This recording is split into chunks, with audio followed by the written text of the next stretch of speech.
Well, You can infer whatever you want. No longer a member of the board. Read it's so the, sad. read the letters. All right. So now that that's behind us, we have minutes of October 13th. Public and non-public together?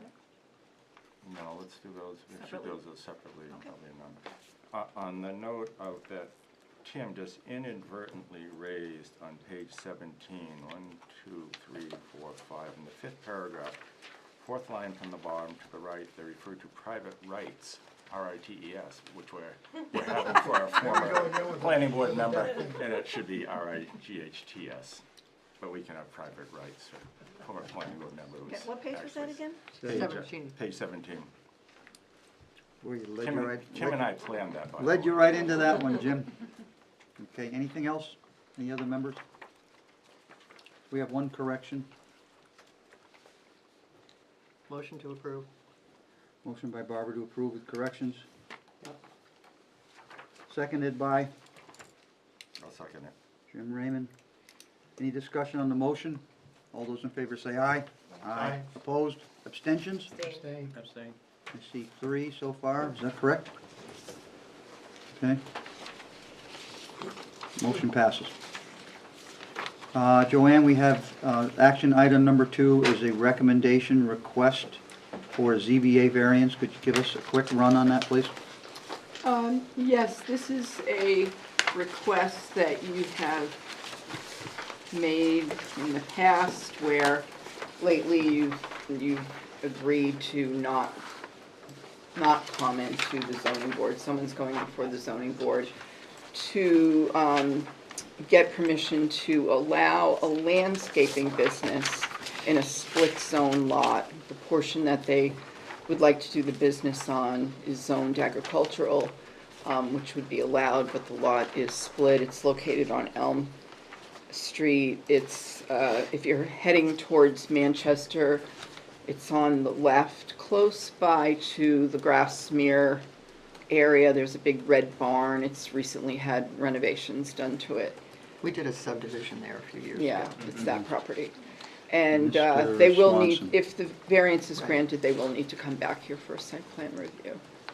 Joanne, is this one of the lots that's on the list of split lots that you're recommending? I or believe proposing? so. Okay, well, I Yeah. think that we could point that out to the ZBA as an informational matter, but that's all it is. That was really the purpose of this provision anyways, is so they'd be aware of any planning matters that are involved in properties, and that certainly is one of them.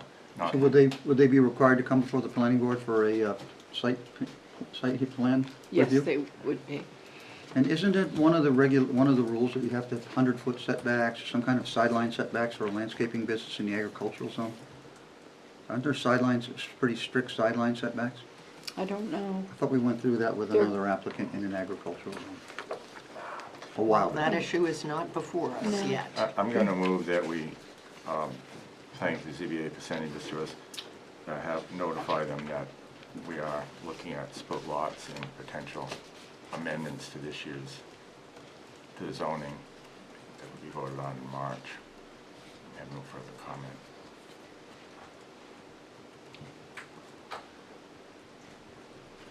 Is that a motion, Jimmy said? It is. Seconded? One second. Kimberly, please.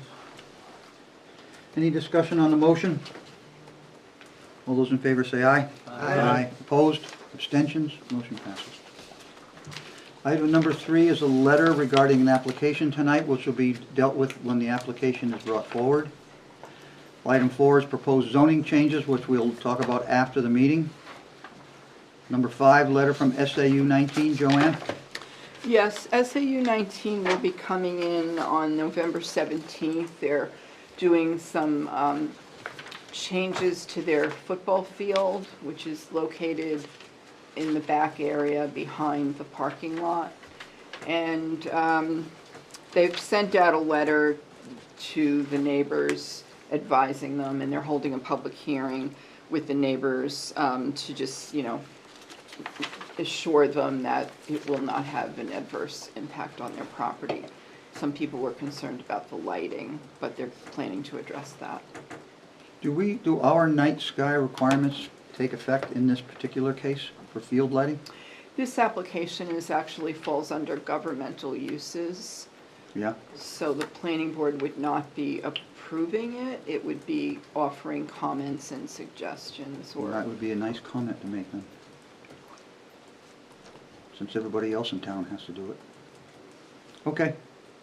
Next one is number 6. Request for an acceptance of off-site improvement fee. Joanne? so this is for the Starbucks application. In your packet, you have an approval tracking form. It's right behind that action item list that you're reading from. And this is the monies that Starbucks had agreed to pay for the improvements on the traffic lights along the 114 area near their property. The town was already doing work along that corridor, improving the signals themselves, and Starbucks agreed to provide some off-site fees, so the planning board would need to accept, and we would put the money into an escrow account with the finance department. We have a document accompanying that from Scott Lozano. Scott, do you have anything to say about this, or where are you? I think we should accept it. So the work has already been completed, but the system that we put in uses has a annual fee associated with the service, and we actually have paid for a service for this year that's gonna analyze the signal, and we're getting counts, and so once Starbucks goes in, we'll get counts to see if there's an increase and there's a decrease in level of service, so I think it's, we can utilize that money towards those fees, those yearly fees. Okay, so we need a motion on that from Mr. someone. Chair, in the- before we do that, since I recuse myself from those proceedings, Okay. and I'm not here, I'm not gonna go away from the table. You don't have to leave the table now. Then I'll make the motion to accept offsite improvement fee of $3,500 to be held in escrow for set traffic signal improvements for Starbucks at Mass Road / Abington Way. Second. Motion by Collis, Adams, seconded by Phil Devanza, motion to accept the funds and deposit them into the account as recommended by the staff members. All those, any discussion on the motion? All those in favor say aye. Aye. Opposed, abstentions, motion passes. Tim, at the end of the meeting, this just needs your signature. Okay, just Jill- don't let me Jill, leave it show out. me as something abstaining and Huh? not here. Show me as abstaining and I already did. Oh, you want it as abstaining, not? I don't care. Okay, just said that. We have a letter from Attorney Muller, which we'll deal with when that application is heard. The remainder are either concerning applications or items that you can review later on at the end of the Okay, meeting. so I don't need to read the rest of the action. No. So, the first item on the agenda for this evening is an old business item, map 5, lot 54, 54-1. It is Emily Investments on Mass Road and Tate Road Drive, continued from October 13th. Joanne, could you bring the board up to speed on this? So as you just stated, this hearing was continued from the October 13th meeting. We did receive, 2 days ago, we did receive a letter from Attorney Muller, who represents the applicant in this situation, and he has added some information and reiterated some information that he's already included in his previous letter to the board at the last meeting. So the board had found that the application was incomplete due to the lack of frontage, but they continued the meeting until tonight to see if there was any further information that would be forthcoming. All right, so as I read the letter myself as best I could, and it seems to me we need to focus on the frontage issue as in, to begin the meeting tonight, rather than the application itself. Correct. Board members for staff.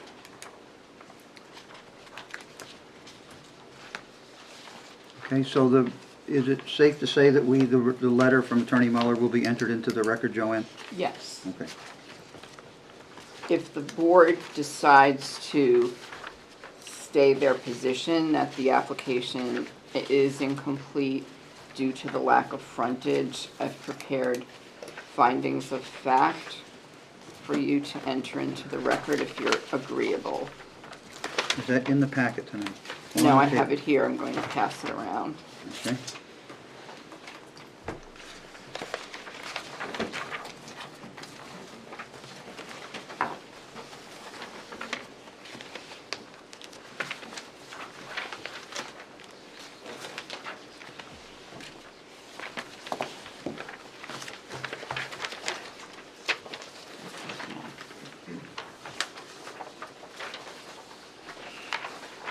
Do you have enough?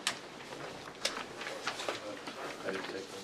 Oh, you can take one, I have more. I said there was only two left, I have She more has here more. though. so. She was holding out. So we need two more down here. It was a short one, but Barbara and I and David and I can share. She has enough. No, Barbara doesn't want to share. That's what you like. I don't want to play.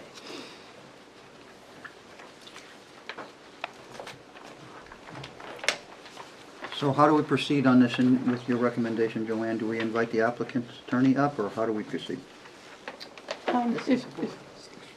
So just so everyone's clear, the hearing has not been opened, but you did say that you would entertain additional information New information. or new information. Okay, so how do we proceed? Well, I think you can ask the applicant's attorney or the applicant to speak only to this issue and then ask questions if you have any. Board members? Joanne, I have a question. My copy has a hash mark Yeah, after just- number 6, is that? It's a do you think so? mistake. Okay, It's just a okay, just typo. want to make sure. Wasn't missing anything. Board members? Anybody have anything to say before I move forward? Attorney Muller? And whoever else is here on behalf of this applicant. Well, we're addressing the letter. Right. Okay. Well, Which is attorney. I guess the attorney then. Yeah. For the record, sir, your name?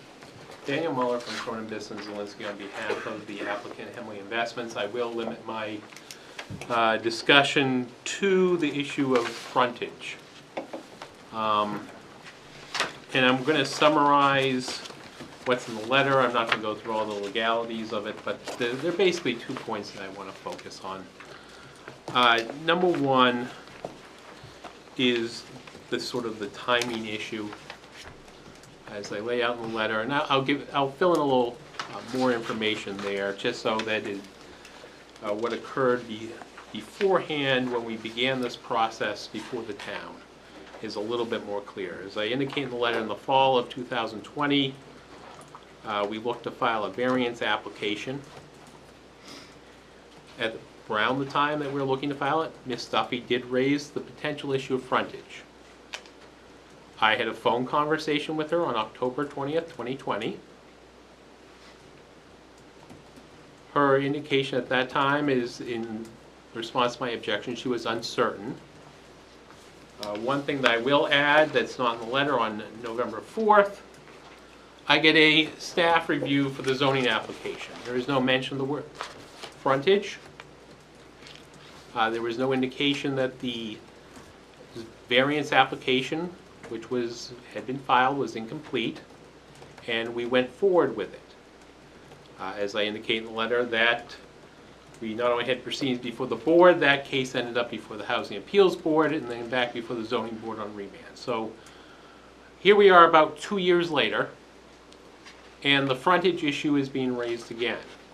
As I indicate in the letter, I think it is, from my perspective, not reasonable to raise it at this point in time, almost 2 years after the fact. Given the duty to assist, which is a constitutional duty that the town has, tell me whether my application is substantively and procedurally essentially sufficient. From my perspective, if you're going to raise the issue of frontage and RSA 674-41, which I also understand has been raised, it's sort of a related issue, that should have been done at the outset, instead of waiting till we got to this board to essentially raise it again. It should have been resolved before we got there. And that is one of the points here. Again, from my perspective, that's not reasonable if you're going to wait that long. All it does is serve to delay things further. Second point, having reviewed the videotape of the board's prior meeting, I know there was some reference to essentially correcting a mistake. Number one, don't know what Attorney Surge advised the board, but from my perspective, past decisions of the zoning board, the past decisions of this board relative to this property are final, and they're not subject to essentially review or collateral review after the fact. Number two, I'm not even sure what quote-unquote mistake occurred here. Some of the new information that I have added in the current letter is this is not the first time that this property has been reviewed by the town from a land use perspective. You have permits that are in your files for this property. If you look at RSA 674-41, the general notion is you cannot issue permits if it does not have frontage on a street or road that falls into one of the categories set forth by the statute. So those should not be there. I believe those permits were from the 1990s. The RSA 674-41 has at least been around since the mid-80s because it was amended either in 83 or 84 in response to the Westmoreland case, which dealt with the prior version of that statute. So it would have been the law at that point in time. There was a variance that was obtained in March of 2004. Again, RSA 674-41 would have been in effect at the time. The notion of frontage would have also existed at that time.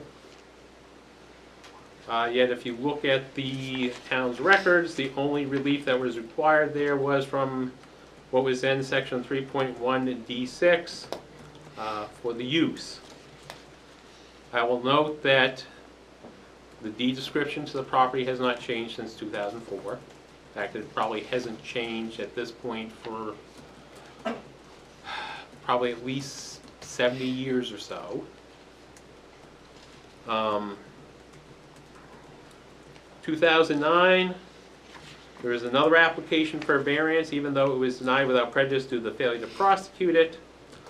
It was for a similar development to what is proposed here. Again, there is an application, no requirement that you seek relief for frontage. And I think that's because historically, and what has been there now, this has been used for single-family home. That single-family home has a driveway that goes from Mass Road across the railroad, former railroad right-of-way, to the back of the property where the single-family house sits. It's historically been used as a single lot. In fact, I believe if you would go back and look at the original lease agreement or the articles agreement from 1849, the right-of-way actually split a farm belonging to the Browns at the time. And that's what happened. But historically, this has been used as a single property. The only real change that I'm aware of since the board last looked at this involves a change in how the property is assessed. Namely, the assessors apparently decided to assign a different lot number to the front portion. As I've already set forth in the original letter, and as I continue here, how property is treated for taxation purposes is not dispositive of how it's treated for land use purposes. This has been treated as a single lot forever. There is no question that the front of the lot is on Mass Road, that clearly, it's a state road, clearly satisfies 674-41, clearly is a highway for purposes of the frontage. So we're simply asking that the board here continue what has been the historical treatment of this property and say there is frontage on Mass Road satisfying the zoning ordinance and satisfying 674-41, and that such relief is not required for this to go forward. As I said, raised issue of estoppel in the letter. I'll be candid with the board. I'm not sure that's something that's within your jurisdiction under the Dembiak case. Unfortunately, not all superior courts agree with that. And Mr. Surge is a very capable attorney who I know, if I do not raise it, will likely use that against me in the future. So I raise it for purposes of preservation only and will not waste your time discussing that. But if the board has any questions, I'd be happy to answer them. Excuse me, Gail, did you get the name of that case he just mentioned? But For the record? I'll spell it for you. Dembiec, Dembiak. It's versus the town of Holderness. Thank you. Yep. got it.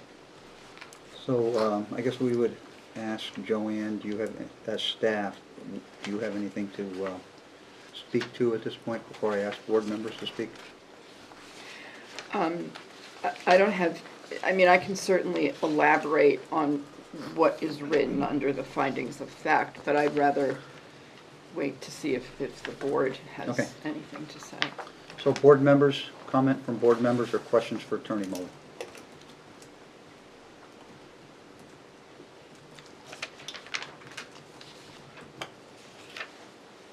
Well, I guess I'll start then. As I looked at the prior plans for the 2009 condo project that you mentioned, for the courthouse that possibly was going to be built there, I believe that was an approved project at one point. And I'm looking at the plan that you supplied to the Zoning Board of Adjustment that you ultimately ended up going to the Housing Appeals Board. All those plans had a driveway that was serviced by Mass Road. Therefore, without knowing the legalities of the word grandfather, it would seem to me that you had a grandfathered right to access that site via Mass Road.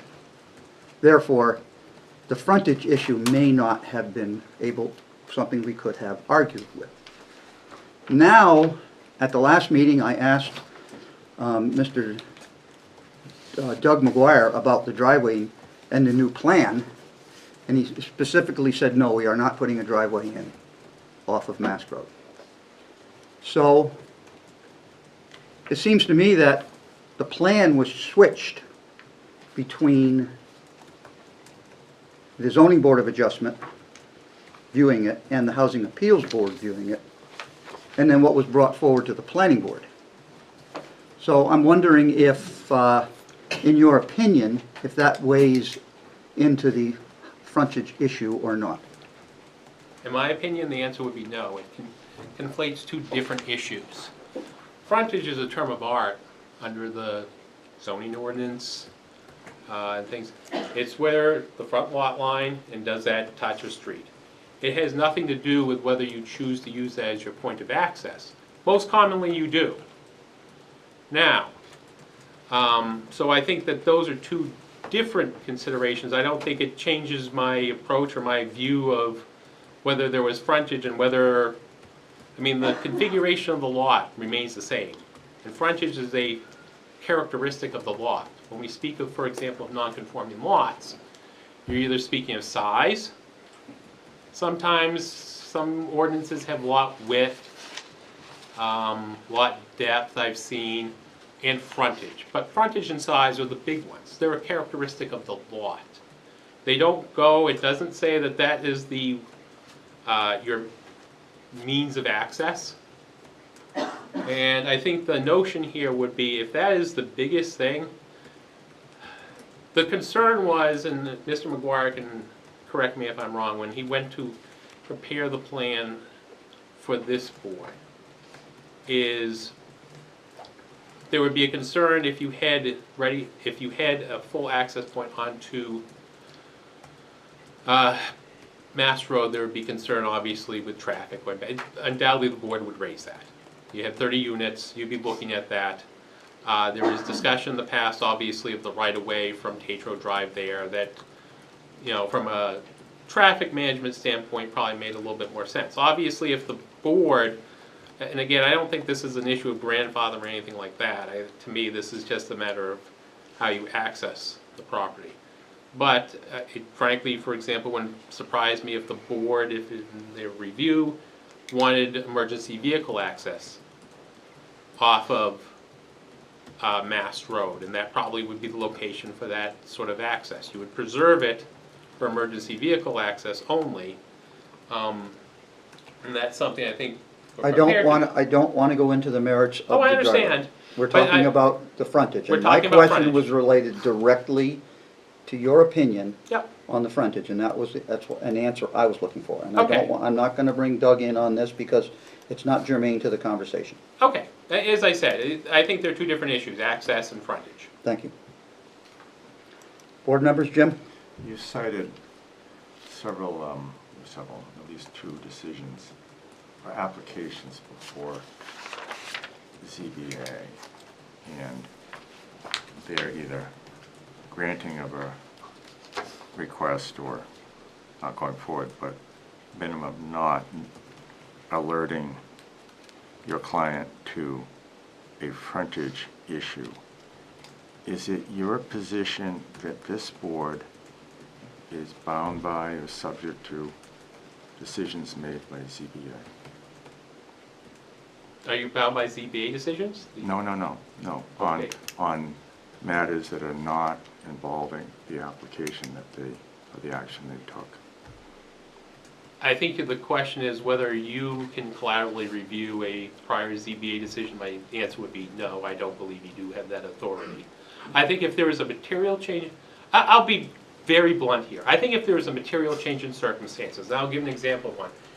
If in the interim, this property had historically been treated as one lot, and then somebody comes in and says to this board, I want to subdivide. Definitely material, I don't care what had happened in the past where it was treated as one. Don't care about that, because I've come in and I've changed the circumstance. But I think absent a change of circumstance, there is some finality, and I think everybody is bound by that. If there is a determination that has been made several times over by boards that have jurisdiction to consider that issue, then I think you are bound by it. And, you know, there was, obviously this board made a determination, because this property has been before this board before as well, and there was no frontage required in that case either, and I think that's 2009, 2010, somewhere in that area. So, I don't think it gives, unless you can point to me to something that, a material change. As I said, the only change I can find is the change in how it's assessed, and I don't think that's material. So, the short answer to your question is yes. Sorry to carry on. That's okay.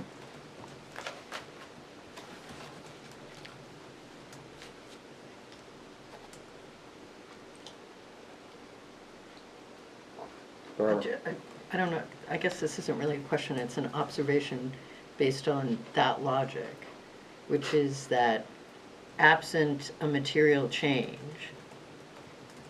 and we can discuss material, that's a whole nother discussion, Yeah. not necessarily this.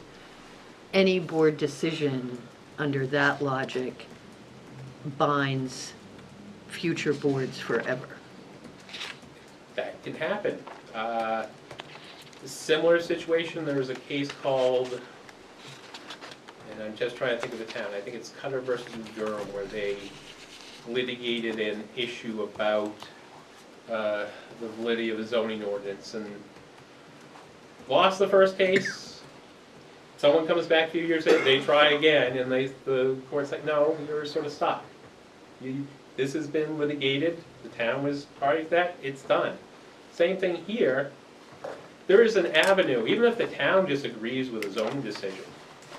There are cases, I think Hooksett had one, where the Hooksett Conservation Commission didn't like a zoning decision. There are provisions in the law where municipalities can essentially challenge their own board. It doesn't happen a lot, I think. As I said, Hooksett, I think there was a case at Pelham along the same lines.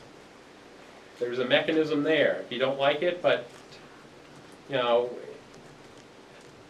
I mean, I guess I would put it from a more practical perspective. If I'm a landowner, I'm buying a piece of property. One of the things people fault all the time, don't do your due diligence.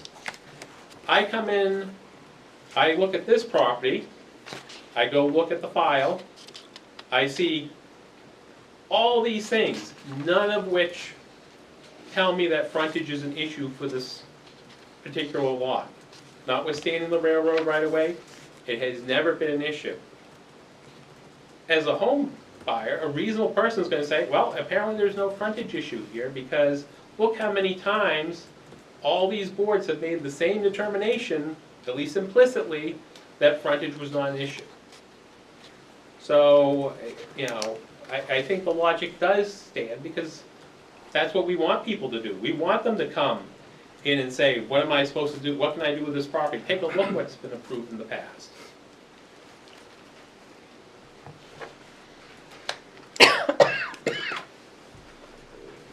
Each one of those applications used the existing driveway. This is a point. Each one of those applications wanted to use the existing driveway to access the site. Therefore, the frontage issue didn't come up. Well, first of all, it didn't come up because this is sort of a new issue with some new applicants up and down Mass Road. 2 other applicants have had to deal with this. You're not the first one. So it's not like we're breaking new ground with this application. The other ones have done their work or are working on it. But when you use the existing driveway, you negate our ability to claim there's no frontage. The minute you decide that you want to use an alternate means of access, and it's said on the record we are not using the driveway, now the frontage becomes frontage again. It doesn't become the grandfathered use of an existing driveway. And all the other applications that you have brought forth tonight all used the driveway. Jim? I don't necessarily agree with what you just said. Well, I don't care whether you agree with me or So, not. I'm I saying just- what I gotta say. I just don't want him to think you're speaking as the board, you're speaking as one member. Why would he think I'm speaking as a board? I'm speaking as a board member, one person. Because you're the chair. I just Not want to just because I'm the chair. I could step down as the chair right now. No, I just want to be clear that you may speak. Doesn't matter to me. No, keep going. I just want to make clear that we're speaking as individuals at this point. We all speak as individuals here. Because I don't agree with things you say sometimes. So we're all on the same page. I understand. So here's the deal. If you had come forth with an application that you were going to use the driveway as you have in all the other prior applications, I would not have a problem with frontage. I wouldn't give you any trouble at all. But the fact that you're trying to do something different, now you're creating a new set of circumstances that you're saying that we did not have any comment before. That's what I'm saying, is that you have changed the game by changing the driveway. That's just an opinion. That's not a statement of legal fact. Oh, I understand, and as I said, you know that I think access and frontage are 2 separate issues, but I understand what you're saying. I Okay. do, and I think if appreciate the the applicant, comment. and I think if the applicant came in here with a driveway, 2-way driveway, done all the permitting through DOT, I wouldn't be able to argue against it because you already have a driveway. You access your site, you have your ZBA approval from the housing board.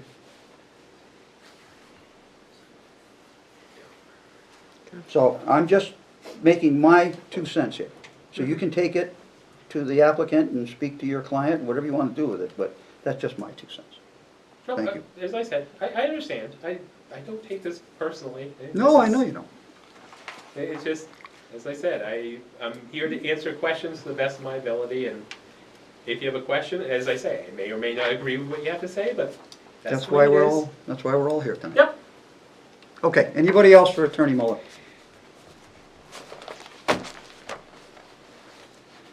Joanne, you have anything you need to add to this conversation? No, I think, you know, the facts, finding of facts have the gist of what I found as I did my research.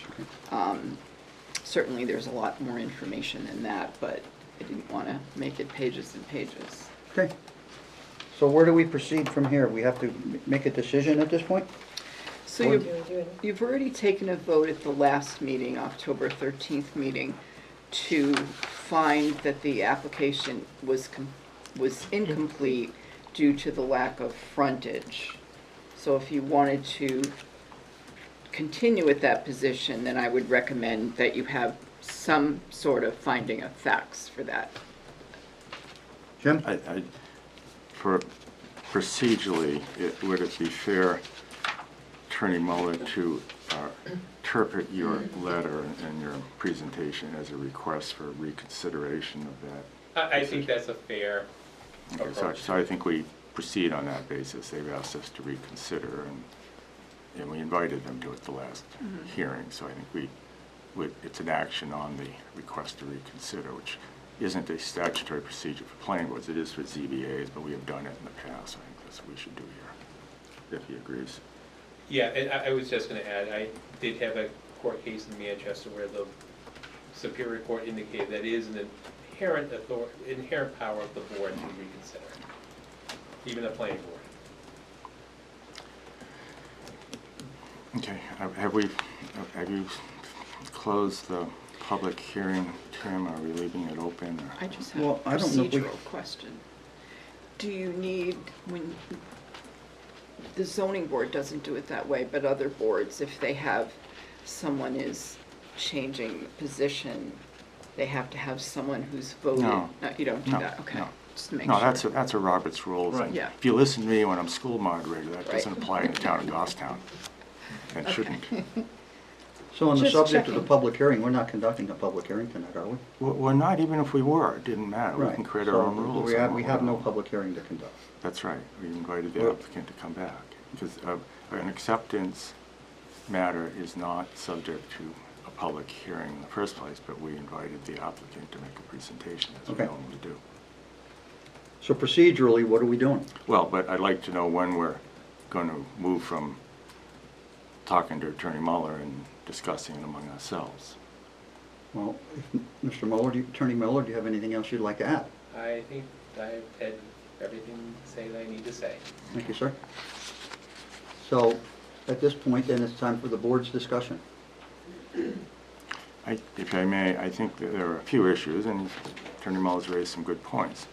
One is, for our consideration, and I touched on this, to what extent is this board bound by decisions by other boards, particularly on issues that were not brought before them expressly, or as Attorney Muller said, implicitly. Second is, even if that's the case, prior decision has been made, are we subject to that, or can we come to a different position? I think the big issue here is really what is the status of the rail trail as either town property or an easement? How does the town view that? And I think that position has changed as they've done more research, I think. And to what extent our decision is bound by the property interest that the town has in that. Because if that is a fee interest, I think irrespective of how prior boards have ruled, I don't know how we can find there is frontage. And that underlay, I think, our prior decision. Even if boards have made in the past have not addressed the frontage issue, if in fact it's a fee interest, by definition it separates the lots, I think. But that position of the town, maybe others can speak to, but I think it's an important issue for us to consider.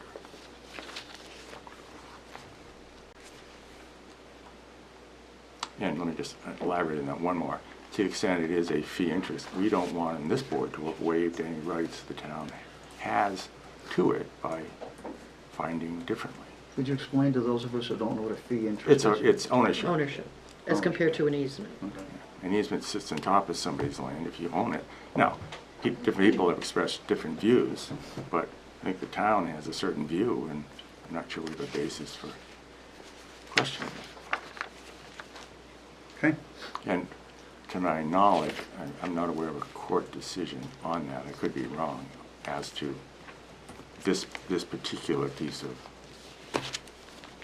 right-of-way, because different rail trails in different areas arose under different railroad statutes and different forms of ownership of railroads. You have to look at what the Goffstown branch was. David? Picking up on mention that if the rail corridor is treated as fee-owned by the town, the survey that the town had to mark the boundary of the entire corridor, that survey indicated the presence of a driveway connecting the two parcels being discussed this evening. That's not the And- question. No, well, I'm bringing the point forward. Okay. So the town by that survey, accepting that survey, indicated that the parcels were connected by a grandfathered driveway. And does that lead to the point that Mr. Mueller makes, that historically that the town has treated the rear portion of the property as connected to the front portion? Okay. Jim? You can cross other people's fee interest with an easement, so I don't think it dispositive at all. It raises a question that we could look at, but I don't think it answers the question. Just as the town has granted easements more recently to other landowners to cross the rail trail as an easement, which we assume would be same treatment offered here if that were, as Attorney Mueller suggested, could be emergency access or some other reason to have direct access to the property. The town has shown a willingness to do that, but that's an easement over the town's property.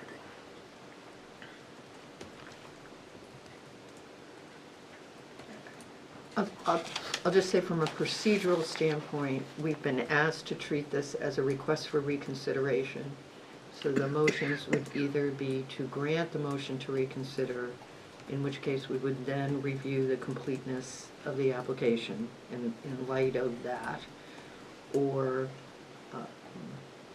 to deny the motion to reconsider and move forward from there. Just putting that out there. So advancing the Do you motion, agree? Maybe, yeah. advancing the motion to grant reconsideration means they get to do a full presentation of the project? Is that what you're saying? Well, that would mean the floor would be open to find the application complete, given that apparently we would be going down the road of, I'll just say for purposes of this, agreeing with the attorney's presentation as to the completeness, that it does have frontage, and that would allow us to go forward. If we deny the motion to reconsider, it's Status quo. status quo. Okay. So I'll make a motion to deny the motion to reconsider, finding that while the applicant has more fully elaborated the points brought forward when we initially considered this, it's not sufficient. Additionally, there's a continued failure to address the fee interest matter of the rail trail. And in doing so, I adopt the findings of fact. Has Attorney Mueller been provided with a copy of the findings of fact, Joanne? No, I can give you a copy.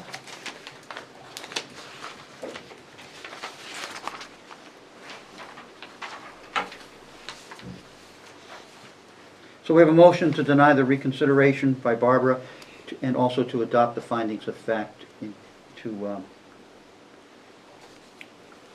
provide the proper documentation. Motion or vote against it? No, I'm going to second it. Okay. Seconded by Jim? Yeah, I just want to skim the findings of fact. Yeah. Make sure you got them. I would delete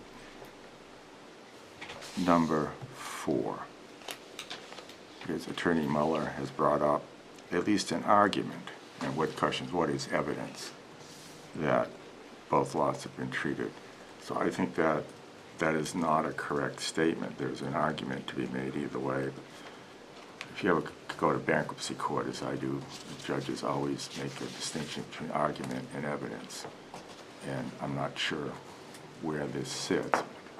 Attorney Mullen made some good arguments. Does that constitute evidence? I don't think we can make that statement as a finding of fact. I'm not sure we need to, so I would delete that. Agreed. Any other findings of fact that are Well, irrelevant? let me continue to parade down the page for a bit.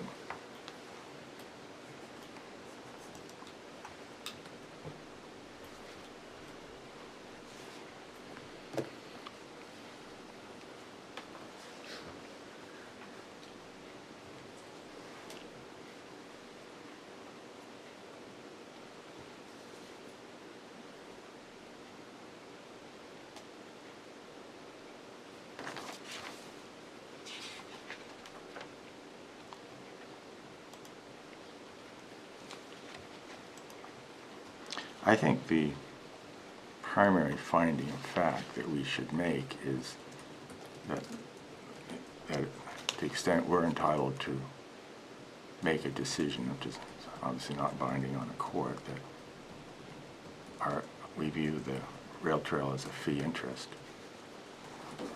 Therefore, by separating the front portion from the back portion of this land, that underlies my position. Gail, that would be fine for me. That was what my apparently somewhat incoherent rambling was before I adopted the findings of fact as to the failure to address the issue of the fee interest in the rail trail. So you're adding an additional finding of fact? That's before, I talked about that before I talked about the findings of fact, yes. What do you have for the finding of fact for the last one, Joan? Gail, how did you write it up? That the extent to which we're entitled to make a decision that we view the rail trail as a fee interest separating the front and back portion of this land. That's what I wrote down. Okay, there's been a And motion. I think we need to add, whether it's already here, that we're not aware of any express finding that this property did not require frontage. Rather, it was separate from the findings. Attorney Muller has argued that because the issue is not raised, that is essentially a finding. I disagree with that, so I think it's important, if it's true, that there has been no express finding that this property had frontage.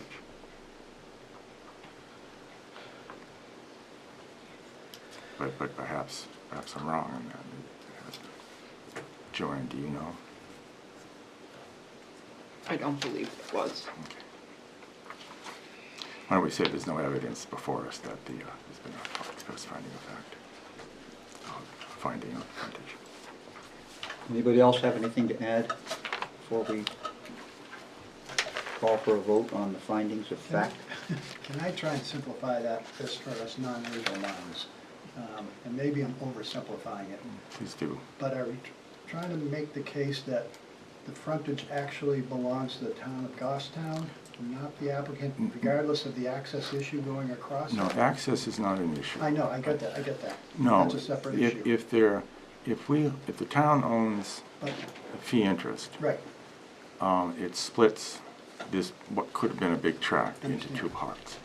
And the tract that's being developed does not have frontage on Mass Road. right. The other piece does, the little piece, but if they're two separate lots, because there's an intervening fee interest, then this big tract does not. Okay, thank you. And that's why the Yep. town has granted easements and other ways to get around it. Okay. David? Just raise another case then, by having fee interest to the front of the rear section of the parcel, the town has effectively landlocked that parcel. If the town were to provide an easement across the corridor, whether or not the applicant uses that easement or not in his development, does that provide a connection to the road? Jim? No, you No. don't confuse access, echoing Attorney Mullen, and frontage. They're two different matters. Statute and 67441 requires frontage. Whether or not it's access is a separate issue.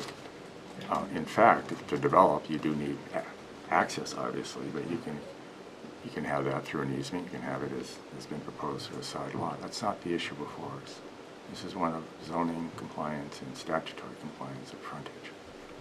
And to the extent we find it's not accepted, we're not making a decision on the other merits of this application, just as with other properties that we've sent to get relief and come back to us from other boards. Okay.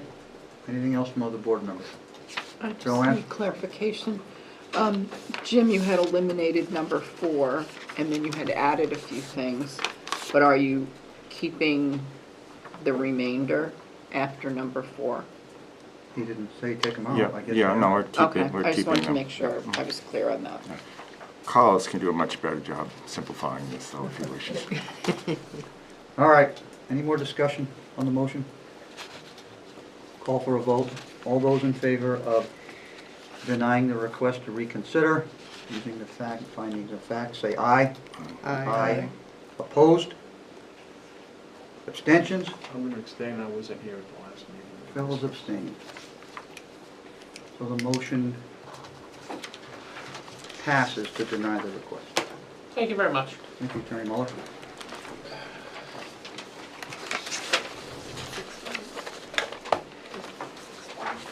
Yeah, everybody, That's fine. nobody, Except for Phil. yeah, Phil was an abstention. Everyone else was in favor. I didn't hear any noise. This is gonna run into it. Okay, now that we've got that one taken care of. New business. This stuff is easy. I think that was the right. Joanne, the first application under new business. You can have as many plans as you want. Let me just get to the page. 13. Before we move on to the next application, we can do it at the end of the meeting. Yeah. We'll do that at the end of the meeting. I'll just keep them on top right there and you don't let me forget them. What do you, I've already got them out. Yeah, I they're got all it. right I've had there. them I out. won't let you forget.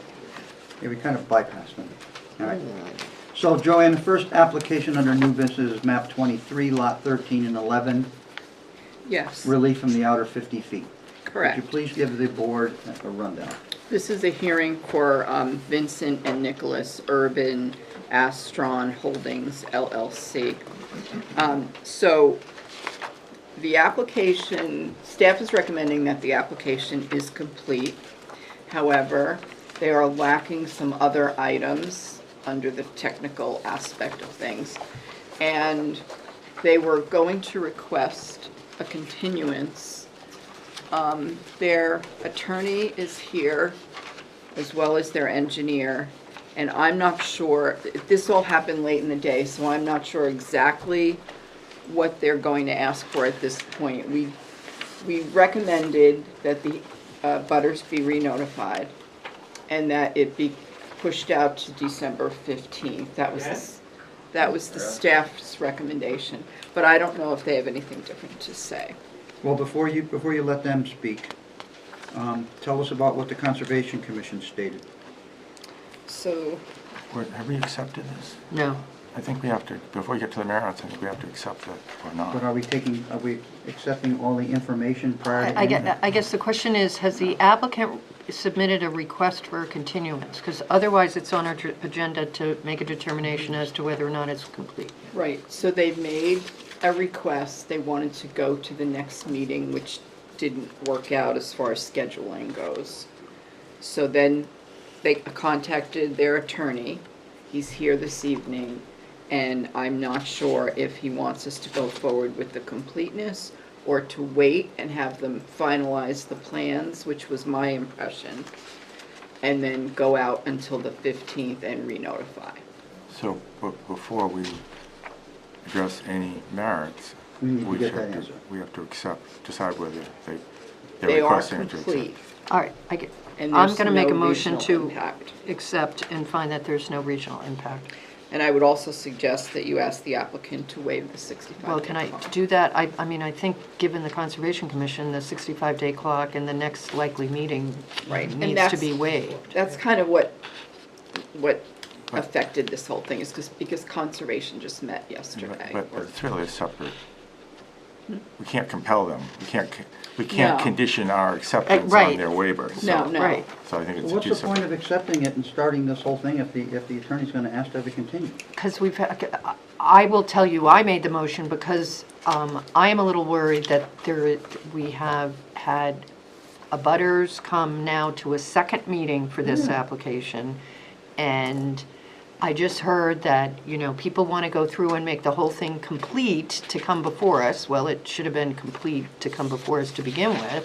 So I want to give the abutters an opportunity to provide input to make sure the applicant hears it. And if they don't meet the 65-day clock, and they don't want to waive it, then it will get denied in December. Or whenever our meeting would be, our last meeting before the 65-day clock. I'll second the motion. Were there any waiver requests, Joanne? I believe there are, oh, no, this one doesn't have No, any. there were none, waivers none. So there's motion to find it's complete, no regional impact and ready for review, is that correct, Barbara? Yes. Jim, Yes, accept it for hearing. excuse me? Yeah, we're accepting it for hearing. That's the action we take, Any discussion on the motion? the findings. All those in favor say aye. Aye. Opposed, abstentions, motion passes. So, Joanne, do we ask you for a rundown, or do we ask the attorney to come up directly Why don't and we speak? just- Well, I could give you a quick Yeah. rundown if you'd rather. Well, if you'd go ahead rather. and give us a quick rundown. Okay, so this property currently has an existing duplex. And the proposal is to subdivide this one, it's actually 2 lots, do a lot line adjustment, and then subdivide the entire parcel into 3 new lots. So there'll be the existing lot, and then the other 2 lots have some adjustments to the lot lines. And they plan on building 2 additional duplexes.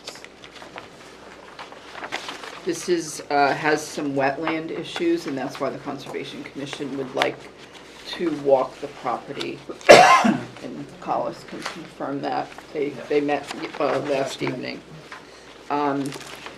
There is some wetland crossings of the roadway itself, which is permitted per our regulations, but both of the lots have long driveways, and they have a hammerhead at the end. Each one has their own hammerhead. And the hammerhead itself is in the wetland, both hammerheads. So they need relief from that wetland impacts on that one. The lots are serviced by public water and septic systems. No, this says private well and septic will Yeah, I just service found these. out today it's actually public water, Oh, it's public Yep. water, but private septic. private septic.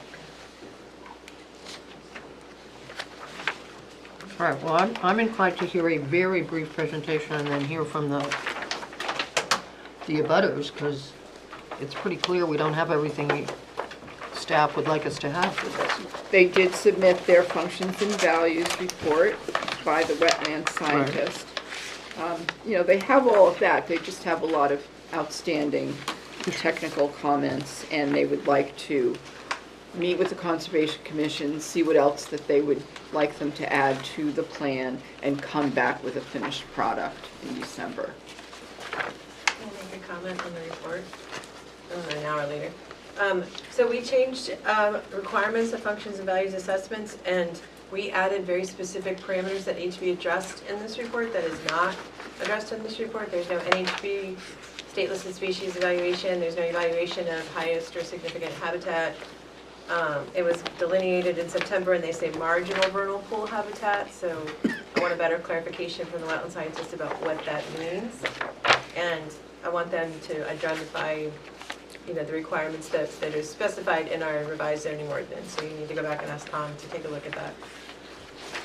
Just to be clear, Kimberly, I did send them all of the changes that were incorporated into the zoning ordinance last year. The original report was lacking information, and I sent it back to them and received this report. Okay. Well, it's still making it. So this is round 2. And if I could just add one other thing, we have 2 letters in the packet from abutters that are not happy with the Could proposal. you just state their names for the record, and then we'll submit the letters Sure. into the record? Rhonda Shearders, I think that's how you say that. And the other one is Kim Carroll, Okay, those 2 letters from those residents will be entered into the record. Kimberly Carroll, sorry. Kimberly and Gregory Carroll. Okay. So Joanne, when I'm reading this, it says they're gonna create 3 lots under this subdivision? Yes. Now I'm reading in the fire department comments, they're not talking about their standard 3-lot subdivision, whether it's residential sprinklers or cisterns or any of that stuff. So where's the fire department comments? The fire, Page 16.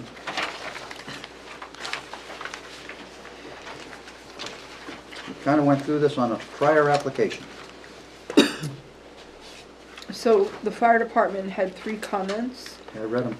Reminder that the transition. We got him. The point is, where's the issue Oh. on fire access and sprinklers?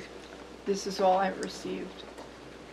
Well, this seems odd He because, had a copy of the plans. it seems odd because the last applicant that we dealt with that did 3 lots had specific comments about sprinklers and/or. Oh, this is public water. This is public water, and also one of the lots is existing. So, well, 2 of the lots are existing, one is developed. So our development regulations state that if it's 3-lot subdivision, there's public water, then fire department can't comment on that? Is that what this development regulations state? Well, typically, it would just be serviced by the public water, they wouldn't need a cistern for All right, well, we can look public into it water. later, we don't have to discuss it now. All right, Wouldn't be any reason any for it. board members have questions for staff?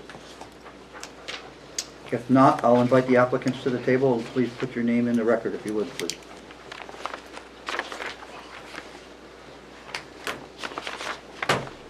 Hi, Attorney Andy Sullivan.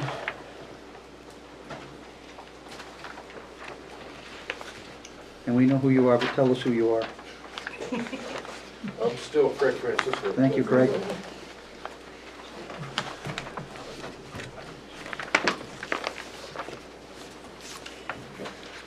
The reason I wanted a continuance is, So are you formally requesting a continuance at this time? yeah, Concom, yesterday, said they wanted to do a site visit. It would just make more sense, assuming they're gonna have more comments from a site visit, to have the major meeting after that and after their comments come in. But they're gonna only get the comments, a day before the next meeting, so we'll ask them for a continuance to December, so everybody will have a chance to absorb whatever Concom comes up with, and we'll have a chance to respond accordingly, so as not to have maybe a meeting with, you make some sort of decision depending on, or conditioned on Concom comments. I'd like to wrap it all up and do it all at the same time. If they Joanne, hadn't what- asked for a site visit, we wouldn't be asking for that continuance. Joanne, what is the date the requested continuance would go to? December 15th. 12/15? You agree with that, Attorney Sullivan? Okay. So, having stated that, is there anything you want to briefly cover, Craig, or do you want to let that all be alone until the time you come back on the 15th? The only thing else I would add is that I got the review comments this morning also, Okay. so I didn't have a chance to do anything. And also, are you willing to waive the 65-day clock? Yeah. Yes, affirmative response.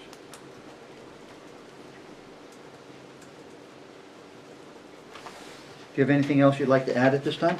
That's it, it's just a logistical issue. Okay, does the board members have anything to request from these 2 gentlemen? I think to be fair to the abutters. We're going to open showing a up- public hearing. Yeah, okay, I we just should- want to make sure but we're done with But these guys. I think we should request Craig to make a brief presentation so they can see what it is that we're dealing with, because they Okay. don't know that, and he's the most articulate person here to explain it. All right. So, Must be another Craig. Craig, I would ask that you turn your board to the gallery so they can see what you're talking about. And we all have plans on the table here in front of us, so we can look at our plans and hopefully follow along with it. Just tell us what page you're gonna be on so we can turn to the right page, Craig. I'm gonna start with the cover sheet. Cover sheet? Yep. Currently, there's 2 lots. Pretty much divided by the road. Lot 15 is landlocked, and lot 11, Franklin, but I'm worried about the rail trail, and there's Morgan Estates in the west. We have 2 lots right now. Craig, you might have to speak a little louder for us too. So we have 2 lots right now, lot 13, which is by Morgan Estates, it's landlocked and having frontage. And lot 11, which borders Chatel, the rail trail, and Morgan Estates. Lot 13 does have a 35-foot easement going through lot 11. And there's a duplex currently on lot 11. I just wanted to show roughly what we have existing. We're planning on 3 lots. The duplex would be on a 1-acre lot. Lot 13 would have frontage on Chatel, so it'd be kind of an L-shaped lot. And then lot, I guess it's 11, would be the remainder, have frontage on Chatel, be whacked up to the rail trail. So Craig, you're requesting to combine lot 13 and lot 11 into one single lot? Is that what I'm hearing? No. How do you get frontage on Chatel on 13 then? Do you have a sheet that has all 3 lots on it? The cover page you told us. Yes, the cover sheet. So we make, Color-coded one? I can read the lines. I can Oh, see that's them. supposed to be a line there? Yeah, Oh, no, wow. no, there's a property line right here. Yeah, Barbara, if you take this up. Scott's been coloring. So the blue's one, On there it's orange darker. or yellow is the other. He doesn't have this hatch. So Craig, where's the existing lot line? Here, right here. The brook, that's what you were It's talking about. just above the brook, but it says lot line to be removed right Yeah, above it on the okay. cover sheet. Yep. Oh, you have the little dinky, they're hard to see. Yeah. It's about here. Okay. The duplex is here. There's an existing 35-foot odd easement. So we're planning on subdividing off the duplex, adding this land to this lot 13, and that makes this a separate lot. So is that the subdivision, new subdivision, what page is that on, Craig? Oh, I got it scanned.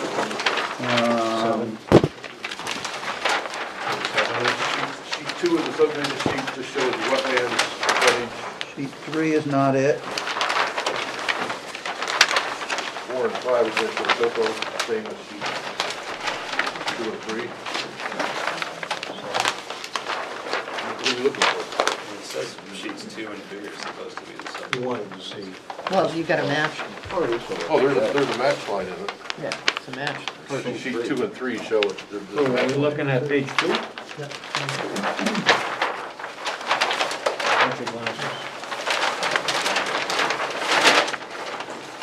I'm really confused. No. So that's just the lower lot. And then the other sheet's the other. The best pages are sheets 6 and 7. 6 and 7? Okay. That gives you That's it. a clear picture of where the houses and driveways would be.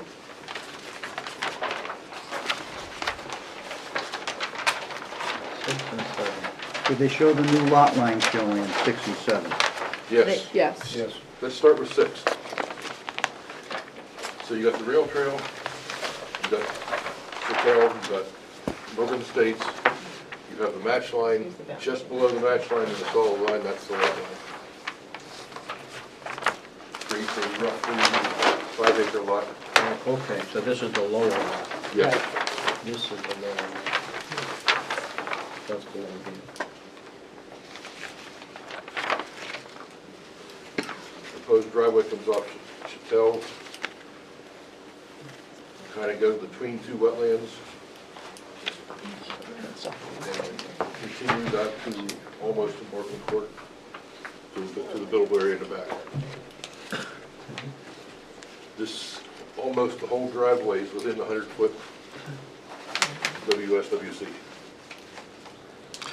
On which lot are you, on the, The whole, I'm still saying, what's the He's talking about the lower lot. 11-1, Yeah, 23-11-1. this is 11. On page, on sheet 6, yes, that driveway starts, it's within the 100-foot wetland buffer.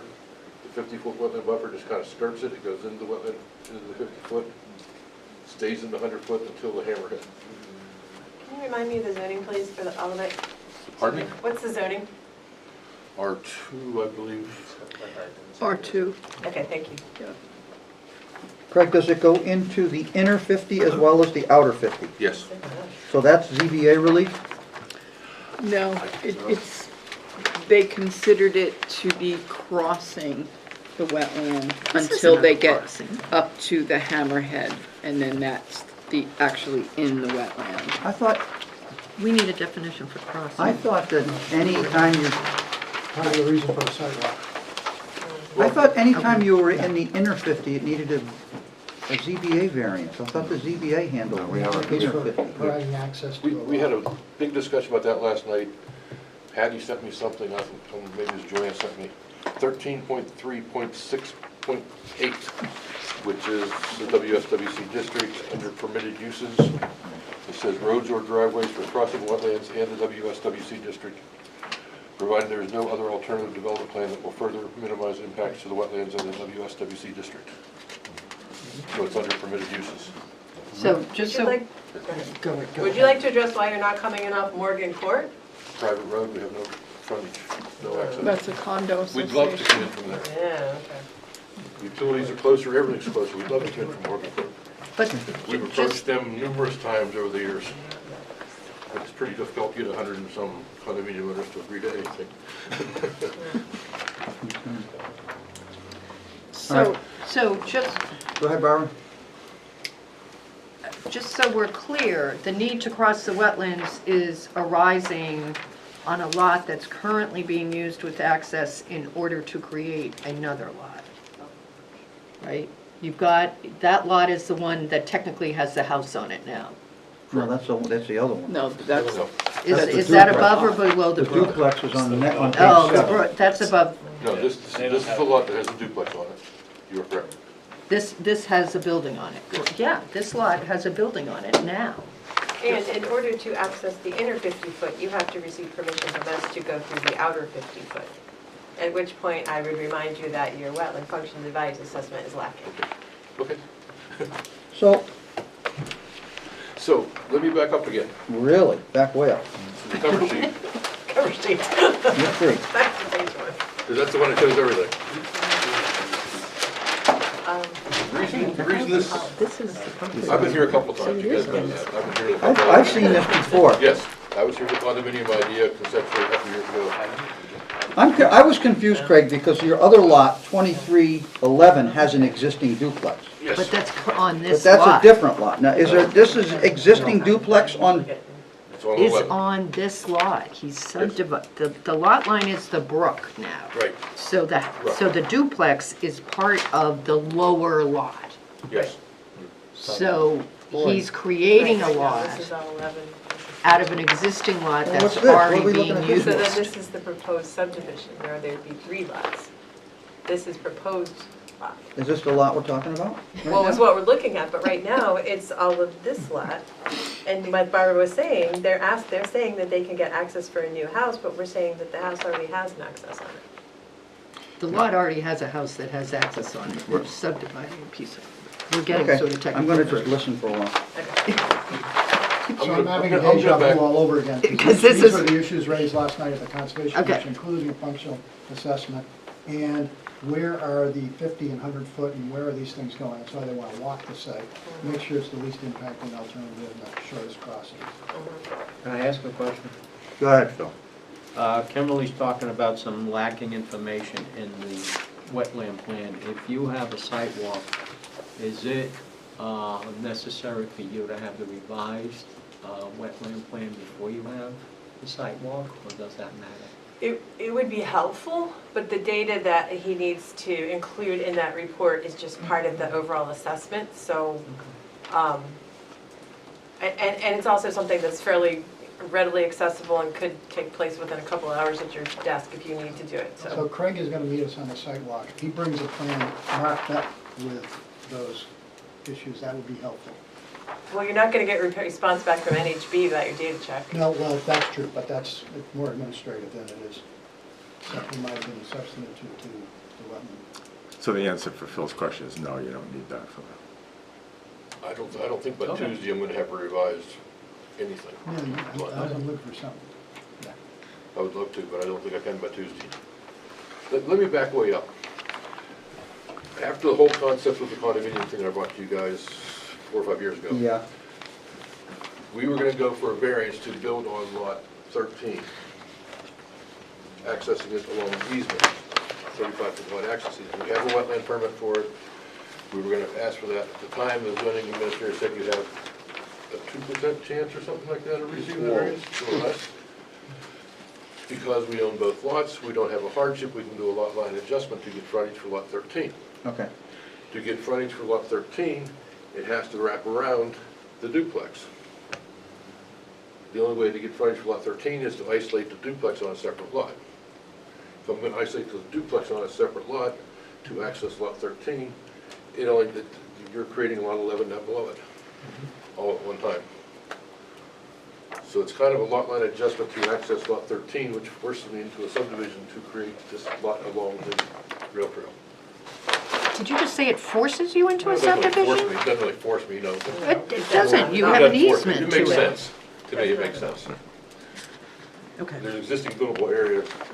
I just want to make sure I understand what's on this, and I thought you had said that was an easement. Okay. So Craig, on sheet 7 of 9, Go back to that. you show the existing duplex and the separate lot. Where is the lot line? I don't see the lot line intersecting Chattel. It goes like here. The existing lot line? Along the stream. Or- And this. So this would be one parcel. I mean, I'm looking for the line that is. The current line? That is a lot line on the proposed line, and I don't see a It's proposed. the one on the edge of that weird hatch mark. Probably just covered up. Mr. Chairman, I'm listening. Oh, I see. right here. Some color. So it follows the edge of that proposed driveway? Yes, And does that, which happens to be the existing easement, which happens to be where our wetland permit is. I just didn't see it identified as a lot line on my thing. It's pretty hard to see. There's a lot of lines. One more going on right picture, there. Go ahead. So I was trying to show the chairman Me. the existing duplex with a frontage at the tail, the property go up the brook, and down the edge of this driveway. The driveway originally got a wetland permit for that driveway in, oh geez, 2017, which means it expires this year. in 2017, we amended it in 2018. We got an extension to July, it expires 2027 now, July 28th, 2027. A lot of time. So it's still good for 5 more years. Okay. Originally, well, it's about a little over 1,000 square feet of wetland impact. I wrote the numbers down for the, We don't need to really go way into that, Craig, tonight, Okay. so we're looking for a brief overview on the whole project, which is what you're providing right now. Anybody have any questions for the applicant on the proposed subdivision plan? if I can make 2 more comments. Please, Craig.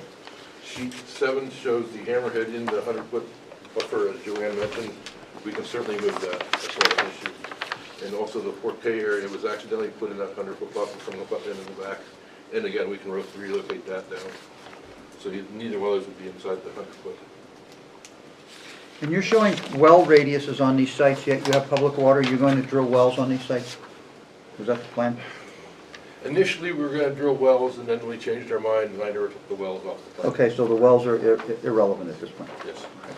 Next question. Barbara? So I just have a question. So the applicant is making a representation that should this lot line adjustment be approved and a house and this driveway get set and approved, that they are going to run public water to that location, To the house, to the house? yes. Okay. It's an awful long driveway. So Craig, just for a matter of reference, I see on one of the lots on page 6, sheet 6, you show your 4K area. I don't see the 4K area, or am I not seeing it on the proposed lot 13? Yeah, Mr. Chairman's back here. It's downhill. That's it over there? It needs to be moved We out of the need to wetland. slide it to the south, but Oh, okay, it's way back there. okay, you're gonna fix that. Yes. Any other comments from board members? I have a question. Go ahead, Phil. Up here on the legend, it shows existing water line with a W, and I'm just trying to find it. It's out in the road. street. Okay, it's out in the street, I'm sorry, okay. So many lines on here, I couldn't see it that quickly. Any other board members? The only comment I'd like to make, Craig, for observation is that we've had a lot of discussion about steep driveways, and these driveways that shed water into the town road, and a lot of the town drainage cannot accept that much sheet flow, so we are always looking for remediation along the driveway. As the water's coming down the driveway, that it's not all flowing to the town's ditch line, it's being remediated on both sides somehow, some way. And I notice you have one cross culvert, but it's just something for future planning. Okay. Make sure it shows up. I'm pretty sure Scott had that in his recommendations.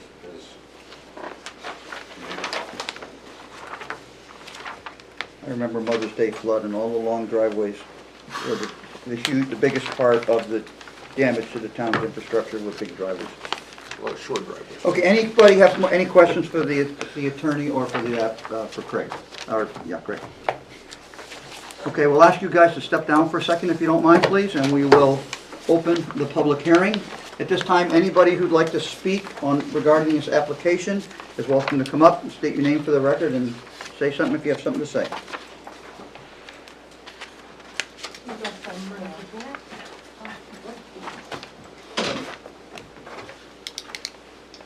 Hi, my name is Judy Maxner. I live on Andre Street, and I would like to know what Excuse me, they Judy. are. Excuse me, Judy, could you spell your last name for the... Sure, recording secretary? Maxner. Please feel free to sit down and relax. You don't have to do your standing thing. I would like to know what buildings they're proposing in this area. Well, they're on the plan. So what we do with public comment, for everyone's purpose, we accept public comment. We don't turn it into a question and answer session between you and the applicants. Nope. You raise your concerns, they're duly noted, and they will be asked to discuss residents' concerns Okay. at a later date. So Alright. you'd like to know where the buildings are located Just how many? And what the And what they buildings are. and what they are. Joanne, are they They're- shown on the plan? Yes, they're shown on the plan as 2 separate duplexes, one on each lot. Okay, that Okay. answers my question. Thank you, Judy. Thank you. Anybody else want to speak or make public comment? Yeah, I'll go. Okay. I don't have a filter though. My name's Tim High. I Tim? live at 37 Chattel. Could you spell your last name? H-I-G-H. Oh, okay. Now, we're Is he going not- to, I thought he said Hein, with We're- an N somewhere. I know you said you don't have a filter, but we'll expect some kind of a filter. I'll try. Thank you. Born and raised in Goffstown. 37 years old now. First house, just bought it actually off of a friend's father. Bought it for the neighborhood, for the countryside. That was maybe about not even 2 years ago actually. Now I'm finding out somebody's trying to build a house behind us. Not directly, but still. I'm already having issues with the wetlands behind my house. So the added butchering of the woods, let's face it, is gonna create a lot of runoff downhill towards all the lower houses. You're talking water issues. I mean, the swamp area that's behind my house already recedes all the way up to my garden. It's about 100 feet from where actually my property line starts. So if any more water gets down there, my house is flooded instantly. I'm worried about property damage, house value.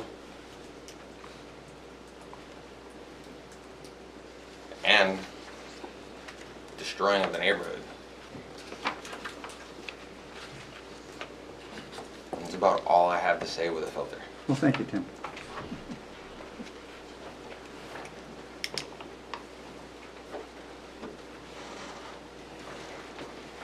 Hi there, my name's Christine Sparticino, S-P-A-R-T-I-C-H-I-N-O.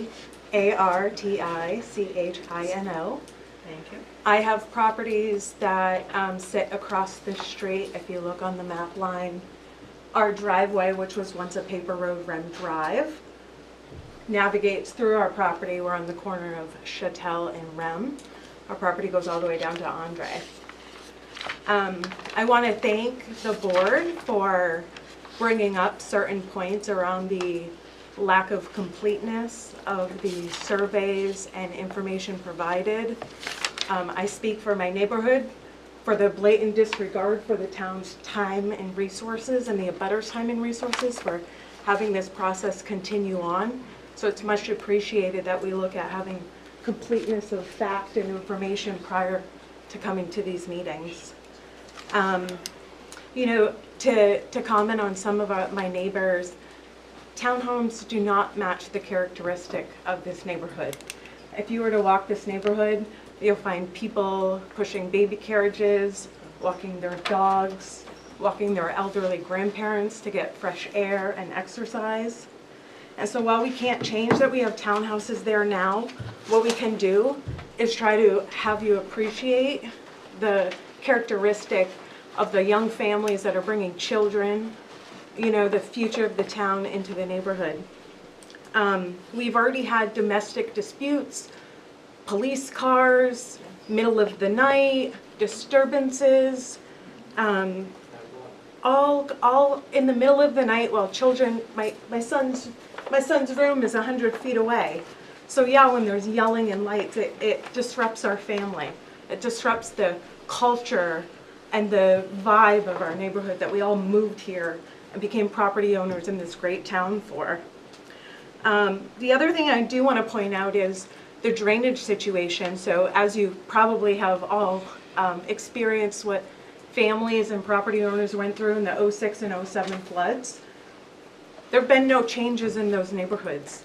The land is as low as it is. There are wetland setbacks for a reason. I ask you consider why we have wetland setbacks, and I ask you consider the impact that it has to drainage. Long driveways create immense volumes of impervious surface. Where does all that water go? Well, you know where it goes? It goes under the culvert under Chattel, travels along the stream, and floods my yard so I can't use it. My husband and I have worked very, very hard over the years and put our time and money into preserving the spirit of the neighborhood and having property that our son can play in the woods with his friends. The dogs run around in the yard. There's always activity. In the springtime, the last 5 years since these townhouses have been there, there's less and less usable space in my yard because that water has nowhere to go. So I ask you put some diligence into looking at the impact of not just my property, but everyone down Andre, everyone down Chattel.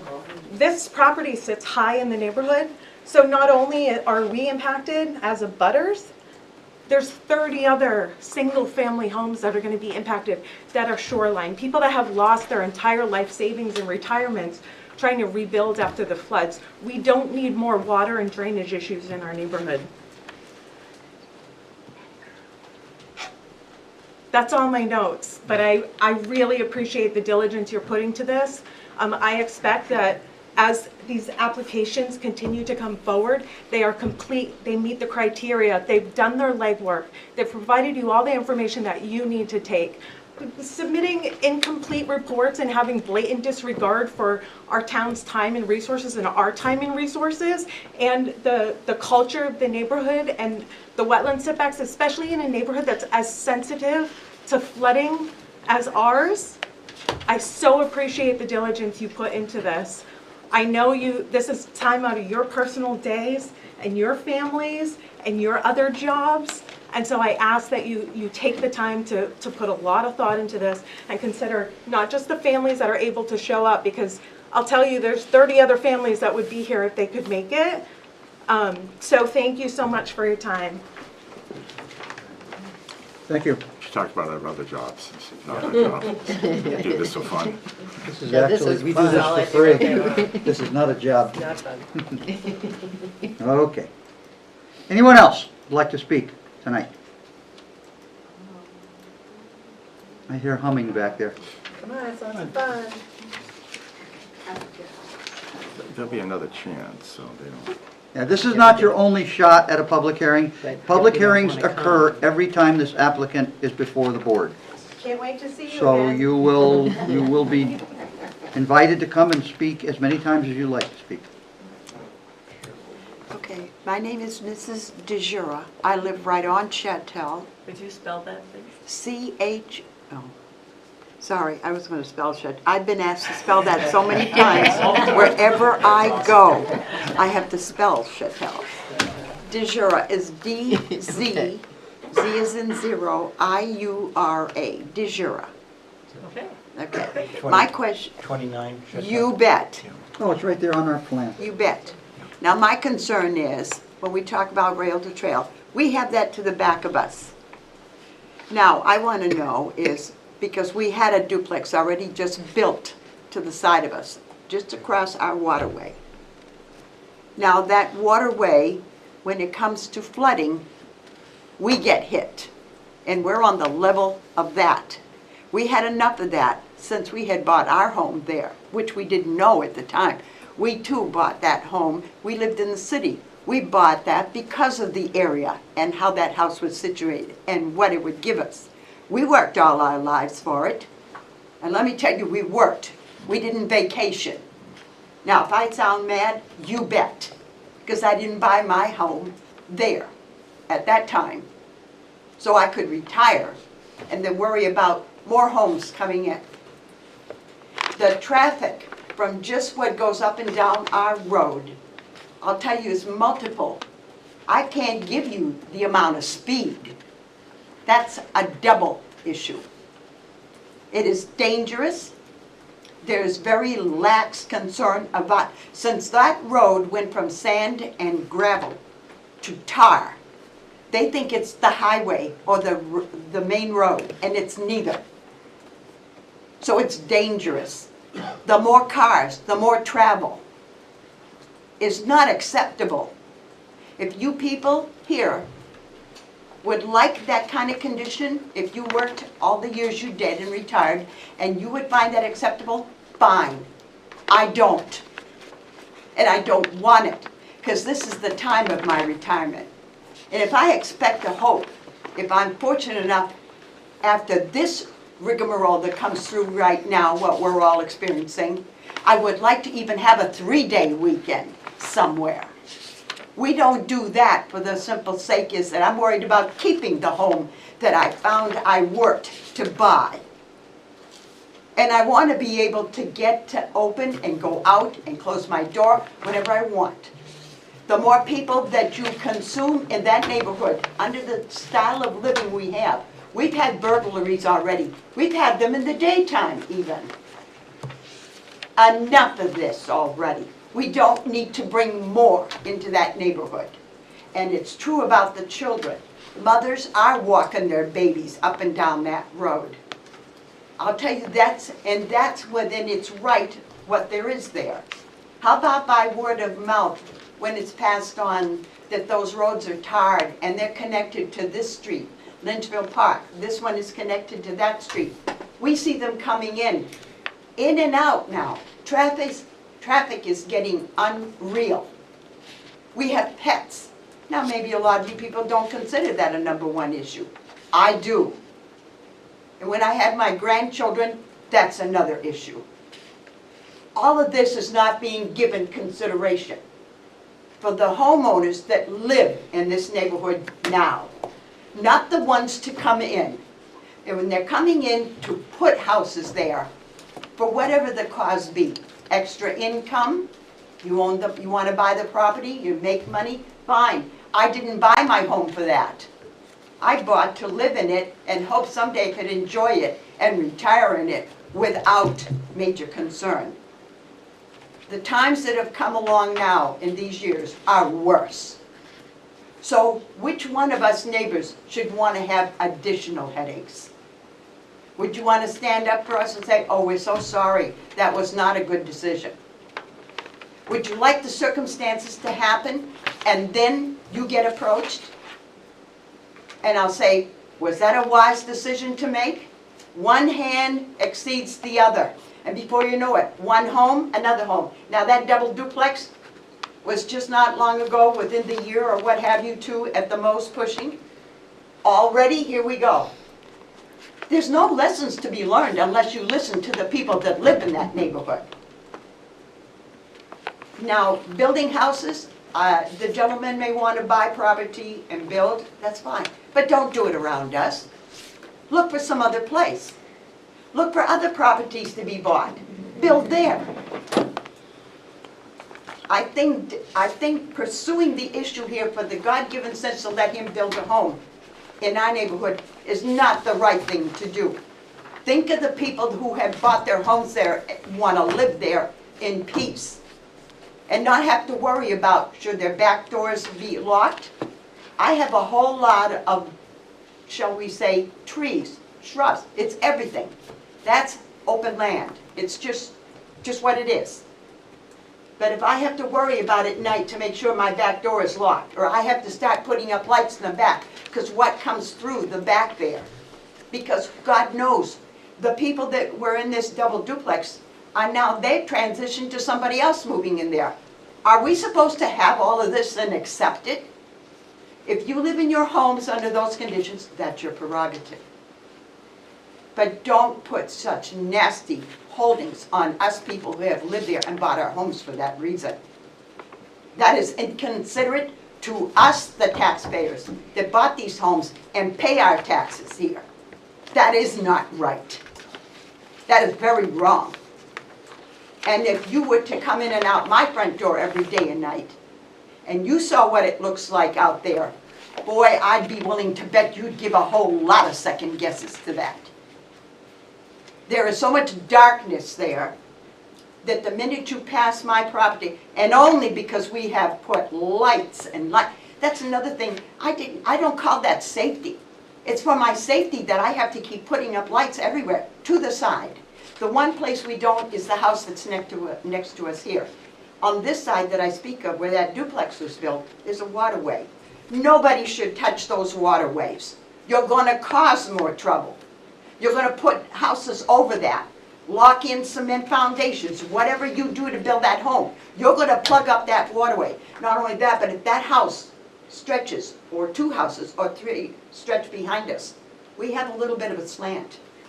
The flooding that would come caused down from there with sidewalks and driveways and everything, where do you think that's going to flow? Into the back of my backyard, I can tell you. I don't want that. I don't. I'm dead set against it. I have nothing against the man building his home someplace else, please. That's what we say. We have babies around. Those children need time to grow. What do you think happens when one of these additional people that come into those homes there, supposing they change hands from time to time? Everything is not great when you have something there to keep switching and changing to. You can't account for what's going to move in there, but we will when it hurts us. And I don't want that. That's the whole reason why. I don't want to have to, I'm not going to hire a policeman to keep driving up and down the roadway at night just to see and hope we're safe enough. I've got lanterns that lights up a portion of my yard. I've had to install lights over my headway, on my portion of my garage that sticks out. I've had to do all of that. When I bought my home, I didn't have to do any of that. So I don't think we should have to be, us as neighbors who have lived here all this time. I'm 50 plus years there. I think I have enough time put into my home to say, I don't want any more grief. We've already come to this point. Leave us have some safety and feel free to live in our homes without extended worries. And if you had to go to your side windows or your back doors at night, hoping there's nothing moving around out there, because whatever it is built right behind us, never mind, like I say, the waterway, believe you me, on that slant, we would be flooded. There's no doubt about it. And I don't want that. Now, like I said, if you're of a mind that everything that's been discussed here, you would have not a problem with, that's your prerogative. But right now, we're talking about where we live, and this is our prerogative. And I want to be able to be safe in my home. And all the basic issues that go with having a home that need repairs is one thing. But when you have to make those, and that you have to put added safety features, that's too much. That's way too much. I would appreciate the understanding that I alone, in my 50-plus years, I want to be able to stop having to walk to my back door and see if there's anything out there, or if somebody's coming through there. We've already caught a few in the years that would come down and just hide amongst the trees, and then come out into the back property, because who's going to see them coming? The neighbor across the street is so bad off that they have let regular trees that you cut down when you're taking property to build a home. They've got them grown in the front of their homes. You would not even know there's a house behind those trees. Now, would you think that that was a good thing to do?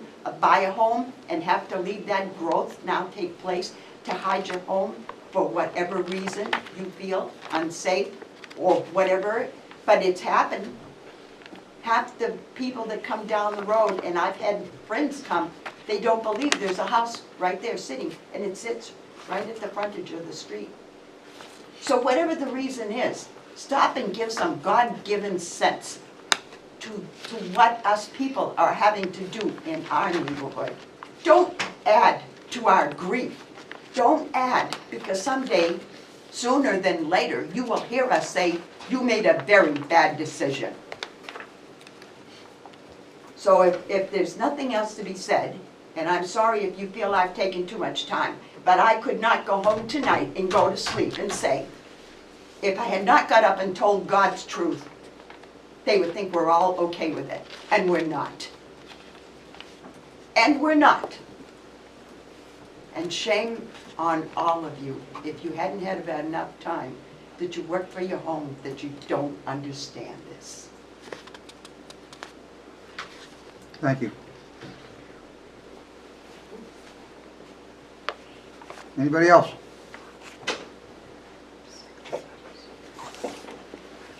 Okay, so for tonight, we will close the public hearing.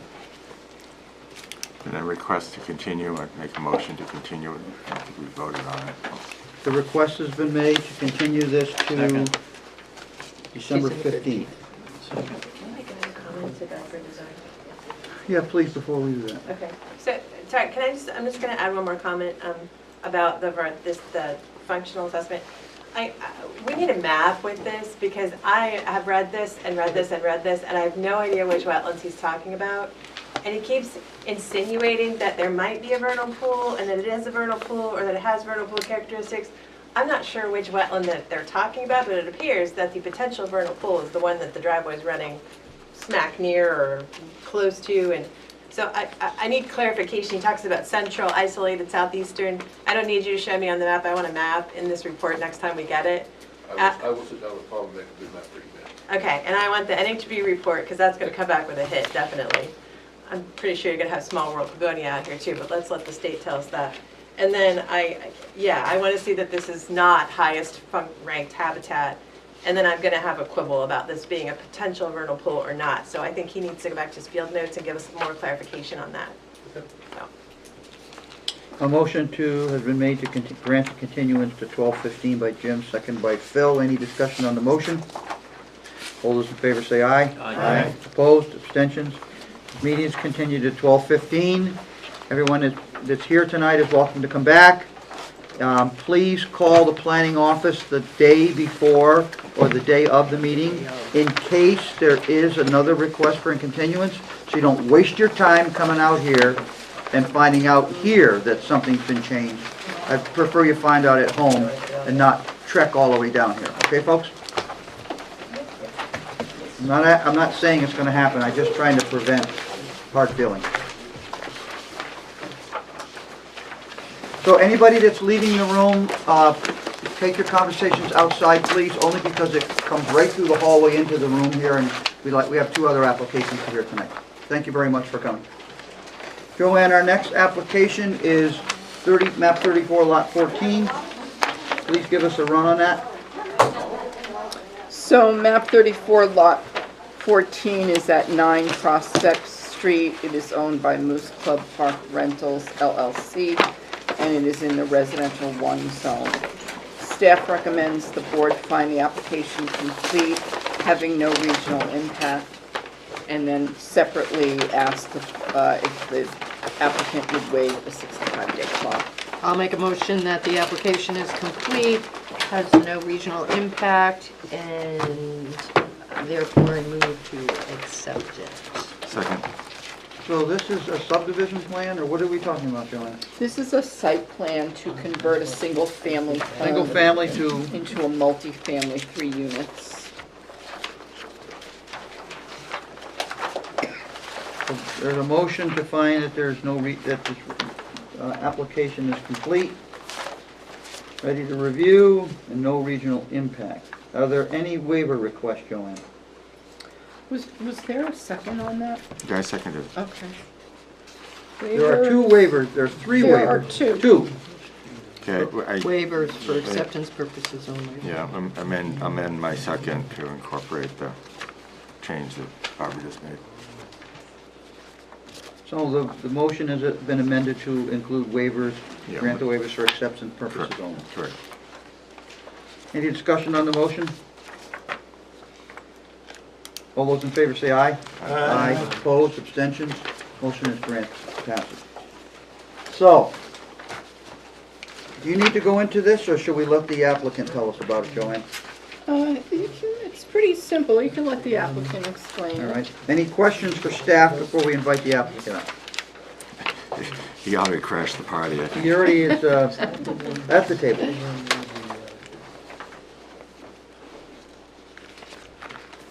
Okay, no questions. For the record, sir.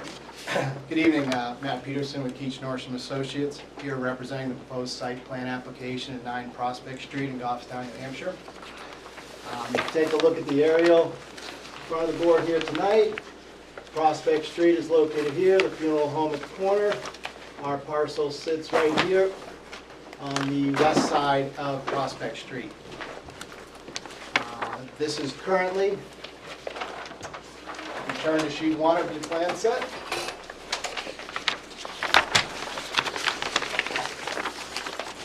It's currently known as tax map 34, lot 14.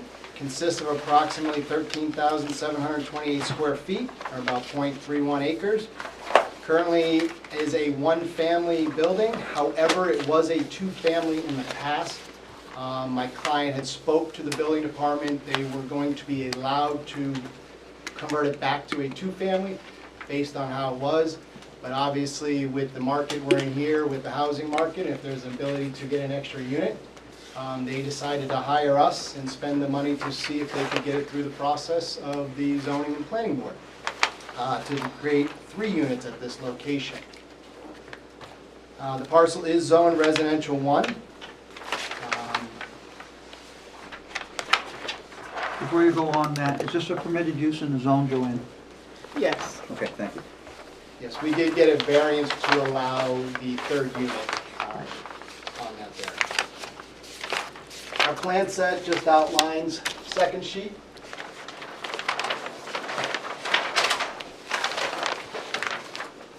Would outline some of the site characteristics that we were looking to remove. The front porch entrance, we would like to redo to give it a handicap accessibility at that location, should we need to convert it to a handicap accessible unit. We also propose to take out the shed and part of the existing building that's out there to create a staircase to get to the 2nd floor and the 3rd floor for second means of egress for the units. Matt, while you're on page 2 still, is there something that goes over the line onto the neighbor's lot? Yes. Could you touch on that, please? Yep, in the bottom south part of the property here, there's some pavement. Obviously, if you've driven up in the street, there's a lot of these homes that are closer together. A lot of the parking is out back for a lot of these units. They have pavement on both sides there. So there's some pavement over the property line. I didn't have the access to reach out to them, talk about it. I showed as not touching it because it's on their property. I wasn't sure if they'd be at a meeting that we could discuss with them. Obviously, I think it should come out at the time that we remove it. The board felt, put something on a note or something on our plan, we could reach out to the abutter to look at it. But for submittal purposes, I couldn't show that I was removing it when I didn't own the land, so I left it Okay. as was there. Just wanted to address that. Thank you. Phil? On that same portion of where you were talking about, the VGC, on the right-hand side, it appears there's also something. Very right-hand side, over there by that iron pipe, by Prospect Street, just below the hatch line on the very right-hand side. Yes, Yeah. just down in this location here. Yeah. Very little sliver, yes. What is that? Just pavement. Oh, Existing pavement. pavement. Pavement's over the property. Okay. Okay, thank you. I would say one of the nice things with this one here is I had enough room in the back to do a nice parking area for the units. I think you guys have seen a lot of stuff trying to fit on the parcel, as I've done and everybody's done the last few years. It's parcels are getting tighter and tighter, but this one laid out pretty clean with the 6 parking spaces. This set here addressed the comments that we had from DPW. That's why I asked for the continuation last time.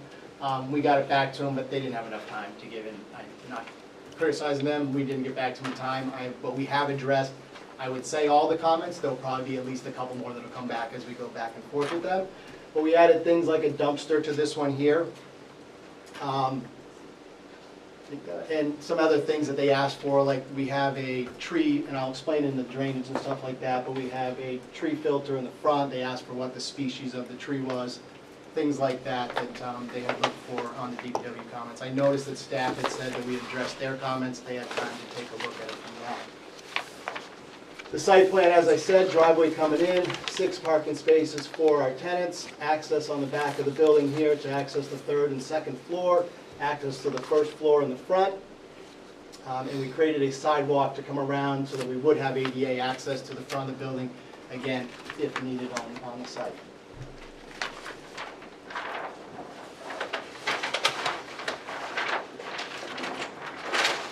Obviously, these days, sheet 4 of 8 is where we spend most of our money, most of our time, putting stuff together. We've taken the advice of DPW. We have proposed a bioretention pond in the back. We are collecting the runoff coming off of the parking lot in about a 1-foot deep depression. Basically, it's going to look like your side yard, but it'll take the water from the front of the spaces, bring it back to our proposed forebay, and about midway down, and then into our bioretention system in the back here. There's a detail on our detail sheets with the filter material and how that bioretention is built in the back that's there. We also, which we had not had for the first submittal, we went out and did test pits. That's why the first design had it over in this location. We've now put it back to where we actually had some soil to meet the requirements for the bioretention system. As I said too, to treat the front, we proposed a tree filter in front. There's a detail also on that. That detail then ties into the drainage system for the town of Goffstown. Again, treating the runoff before it's going into your system there with the tree filter. Could we ask Matt to tell those of us who went to law school and not engineering school what a tree filter is?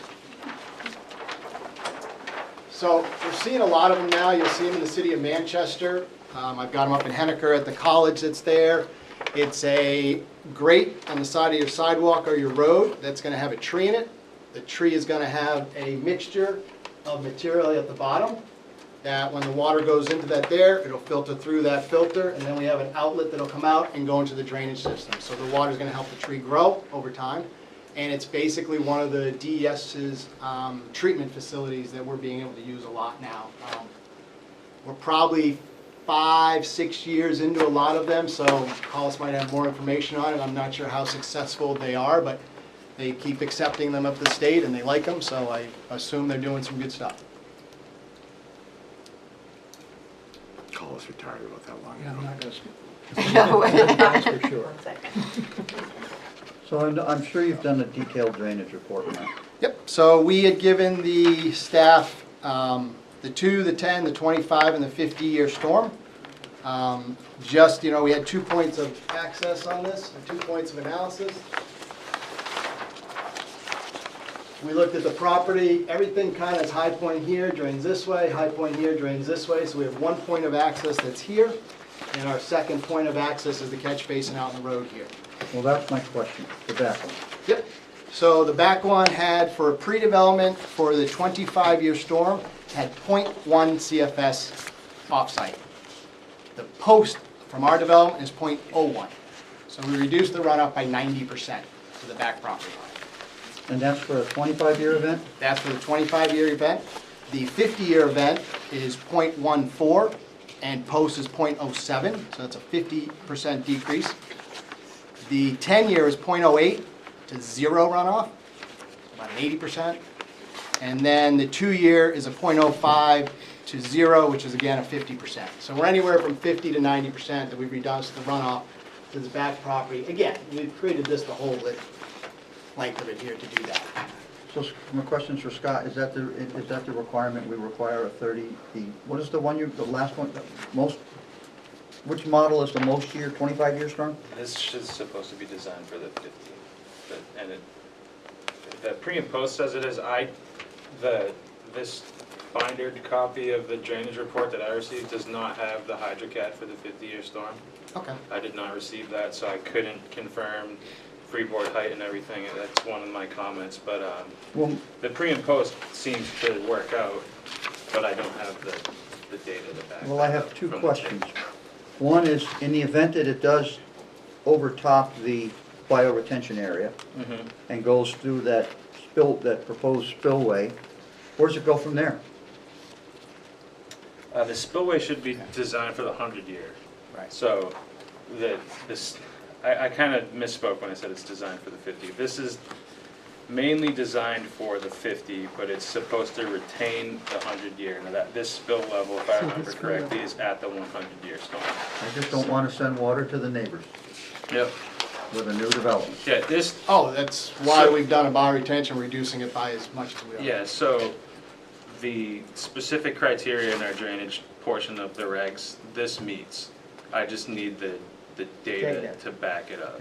That's just, And that's what is the recommended maintenance on a bioretention area, Matt? Could you touch on that for us all, please? Yes. Typically, these days, we prepare an operation manual that we submit with our packages there. Things like twice a year, taking a look at it, making sure you're pulling out the leaves, any sediment that's in there.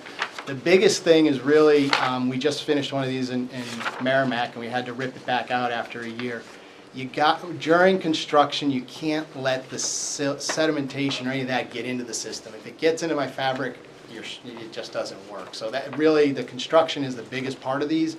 After we see that, and what we're doing a lot is testing the material beforehand to make sure that number 200 sleeve is what we look for and stuff like that is what's passing it. But we've had them test it with certain people to make sure it's the right thing. But yeah, it's basically, there's not a lot if it's done correctly. Again, with the 4 bays, that's more, watching the area that I said.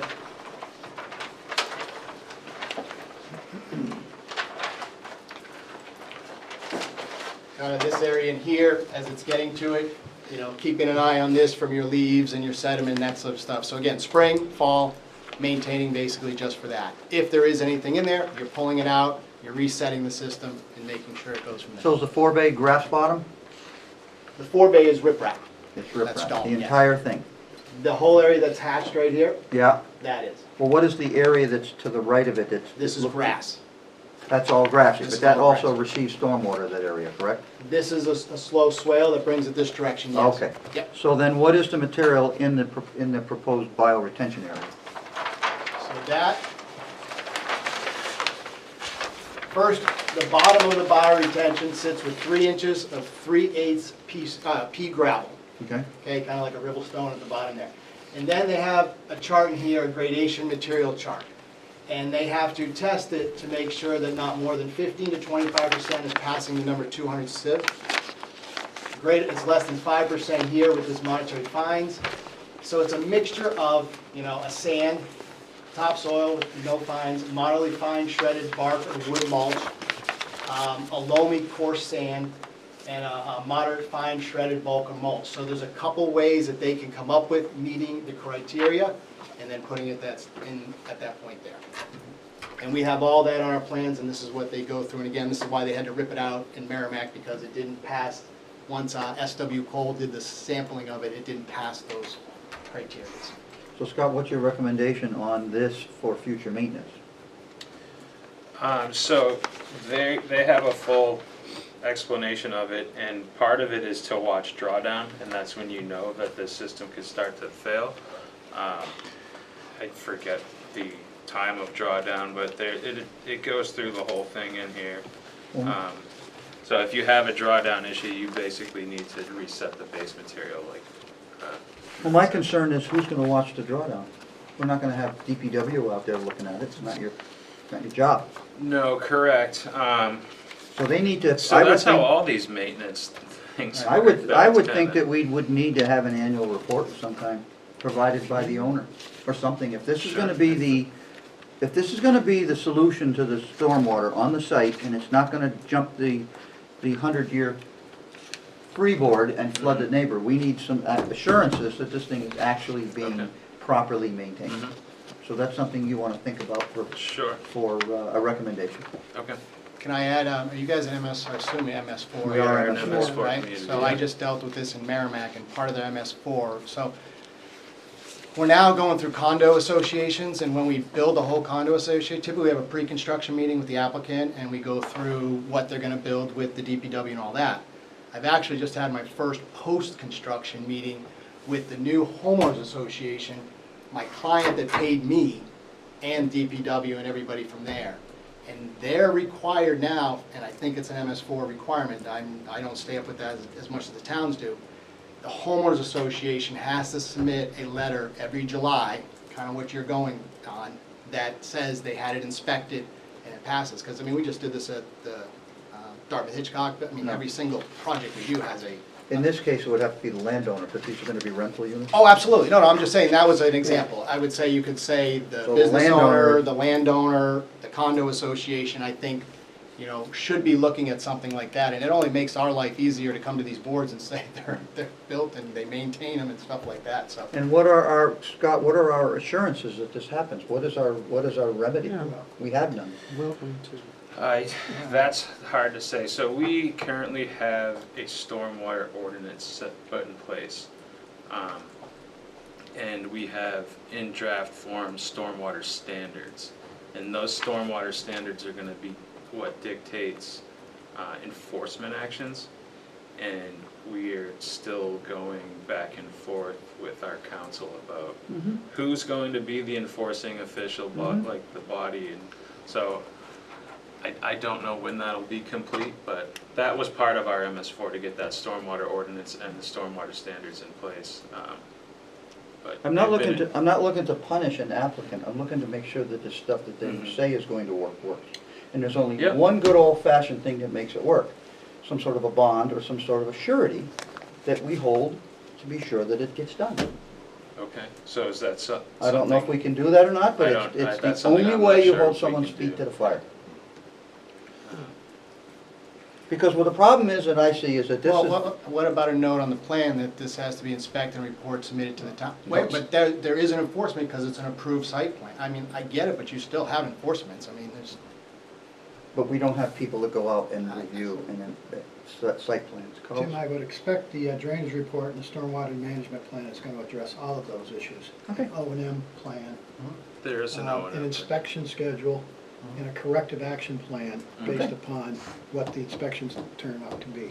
It sounds like you've touched on all of that, and that's great. But it is really important because these engineered structures need to be inspected because, especially when they're discharging directly to our municipal stormwater collection systems.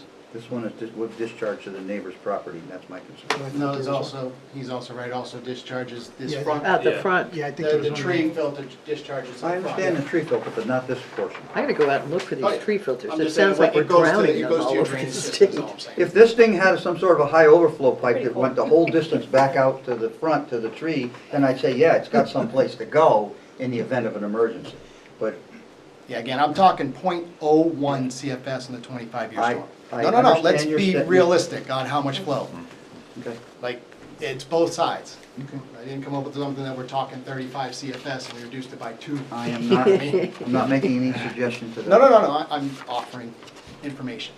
Well, I think it's something we can discuss on Okay. when our, Can All right. we ask the applicant to address the waivers? Yes, please. Yes, so I requested 2 waivers and really, however the board wants to have it, and you guys have had enough interesting stuff tonight, I don't want to get in over 2 really minor waivers, but what we want to do is I want to put lighting on the building, just a building lighting. I don't want to put any pole lights around the site. I don't care to light up this site. It's a residential neighborhood, it's a residential. I asked for a waiver on lighting. If the board feels that they would like to see. Where is the pole light that you referenced in your waiver request? Pole light is right here. That's on a telephone pole or on your private No, property? it's off of our property, it's in the town. So it's a street light? Yes. Right, he was just, in his waiver Just request, he referencing was where it pointing was. out as to the neighborhood and that there was a pole light nearby that provided enough light for the driveway. So if the board had concerns with the waiver, I could show light, like, a front door light and a back door light, that's it. And then as far as the landscaping, we're gonna landscape the building as a residential home.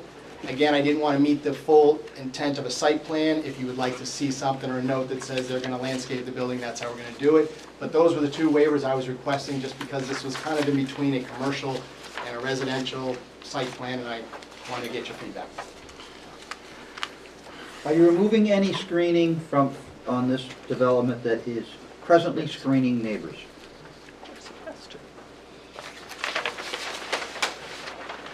Because if you were going to remove screening that's protecting neighbors from the view of the site, then it should be something we should discuss. Okay. So the only place is right here. There's a clump of trees right here on the, if you look at sheet 2 of 8. Yep. And then my new tree line is right here, so we did take off some trees there to create that berm that's down along here. This is the back half of their garage. It's behind their garage. The house is up front. I've got no problem putting 3 or 4 evergreens or something, or 5 evergreens along that, if that's something that concerns you. But again, it's the back half of the property.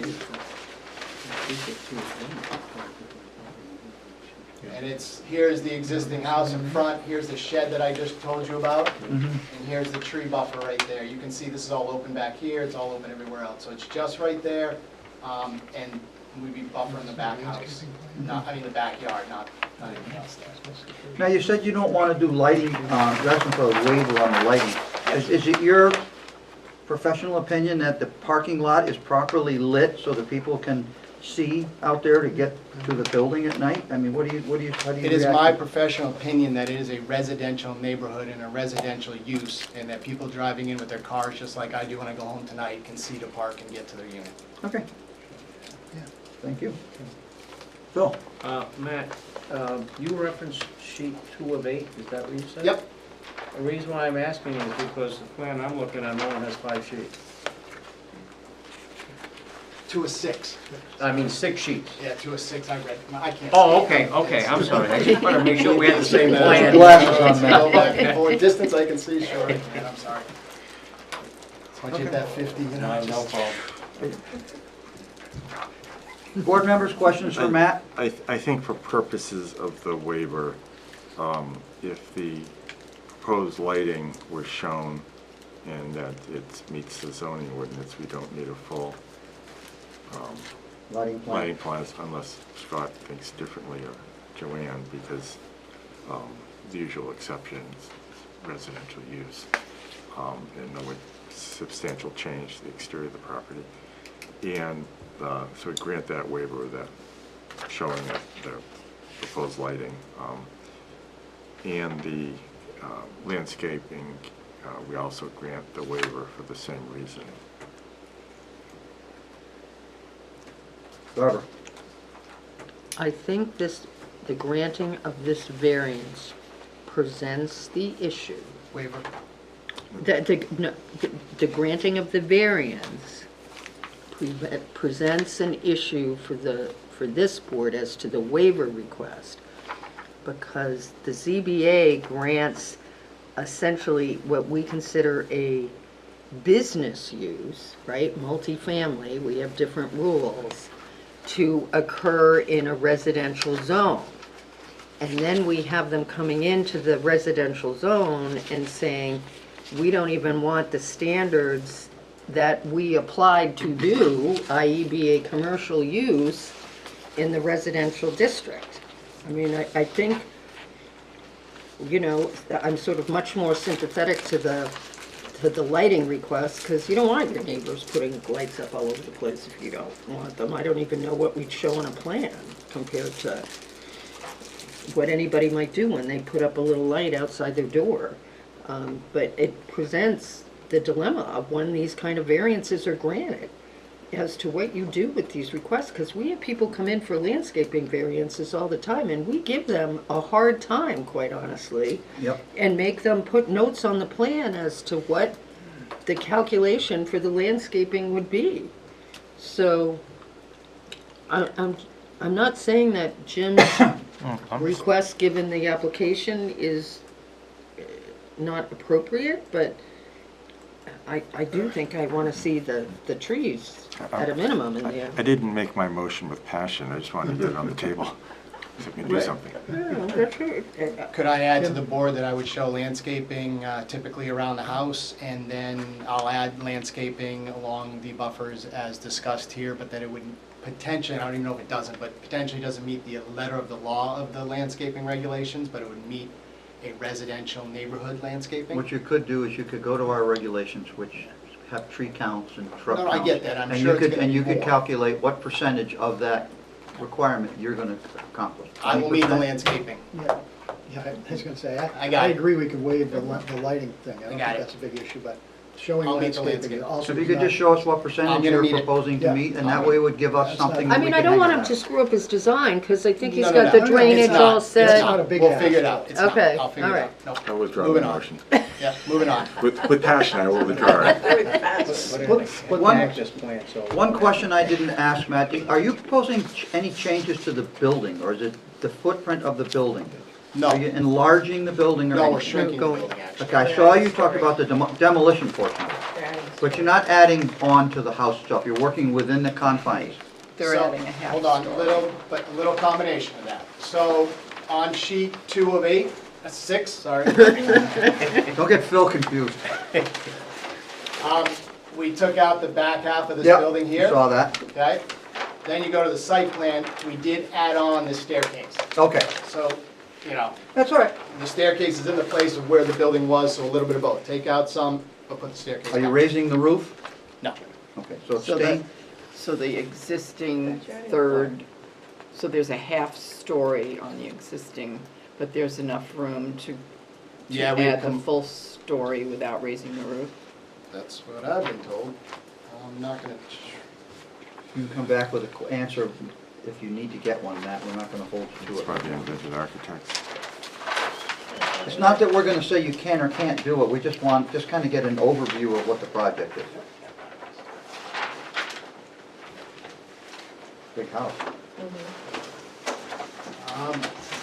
it appears, I have one more view there. Just looking at the architects, it does look like there's a dormer coming off Okay, this side of the roof here. And I can't see this side if Dormers. that dormer was there. It doesn't look like it is, so my bad, I should have known more, but it looks like there's a dormer Okay. proposed on this side for the third floor. okay. And these are, All right. Any other board members have questions? All right, at this time then, Matt, I'm gonna open the public hearing, and if someone wants to speak, I'll ask you to vacate your chair. If no one wants to speak, you can stay where you are. So at this time, we're gonna open the public hearing on this application. Anybody wishes to speak? Now's the time to get up and speak. Anybody? Nope. Okay, we'll close public hearing. Board members. There's been a comment about continuing this to get review by Matt of Scott's comments and coming back with a revised plan. So I guess we would continue this to. You couldn't condition approval and not have to sit through those two people next time? We don't know what they are. You guys all Just love those asking, two man, that words, was don't very you? interesting. Conditional approval, you love those words. So Updated I notes. have one comment that may actually affect him coming back. So if you're looking at What page are we on? sheet 3, Okay, 3 of 6, I'm right there.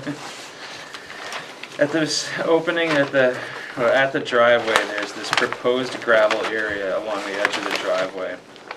Now, I'm assuming this is needed for the fire truck turn. Yep.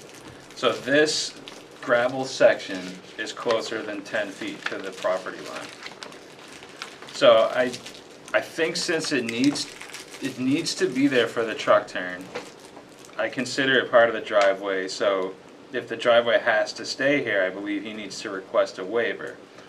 On top of that, if this is required for the truck turn, for the fire safety and everything, I believe this should be paved because I'd be concerned that when they're plowing this driveway, they may neglect the gravel edge, and then so the fire comes in and they can't fit and they've got to make some wacky 5-point turn. So if the driveway needs to be that wide for the truck, I think it needs to be paved. And if the driveway has to be right there, I think you need a waiver request for the, I don't think I cited the, I did cite it, section, Appendix A, Section 8. Did you say that's a waiver of that? That would be a waiver request, yeah. Scott, is a shoulder of a driveway considered driveway outside the 10-foot setback? Well, if it's paved. If it's not paved? If it's not paved, that's. Considered shoulder? Yeah, and I don't know whether that is well defined in the regulations. I doubt if it is. I do too. I don't think it is. I don't think it's actually classified as driveway when it's built.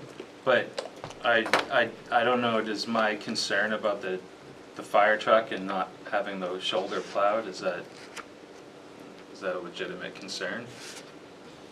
So typically our fire access roads are 16 feet wide with 2-foot shoulders on either side. So again, the shoulders are part of the truck to be able to move stuff like that. So what do you think, Matt? Well, if you think it's part of the driveway, I don't think it is, but if you want, I'd ask for a waiver on it that's there. I don't have the ability to move that any further than I did and pulled it off the property. That's what I kind of figured, and that's why I recommended the waiver versus, you already moved the driveway from the previous. On the other person's property. Yes. Well, I think even the last submission prior, it was a little closer to the other property. Yes, you brought up the 10-foot. So, I mean. Why don't we poll the board members? Yeah, I'd say let the board decide. That was. I'll poll the board members on this one. The question is, if we consider it a gravel shoulder and it's not paved and you find it acceptable, we don't need to ask for a waiver. If you find that it should be paved for safety reasons, then the applicant would have to come back and apply for a waiver from the width. So I'm looking for a yay or a nay on him coming back with a waiver request.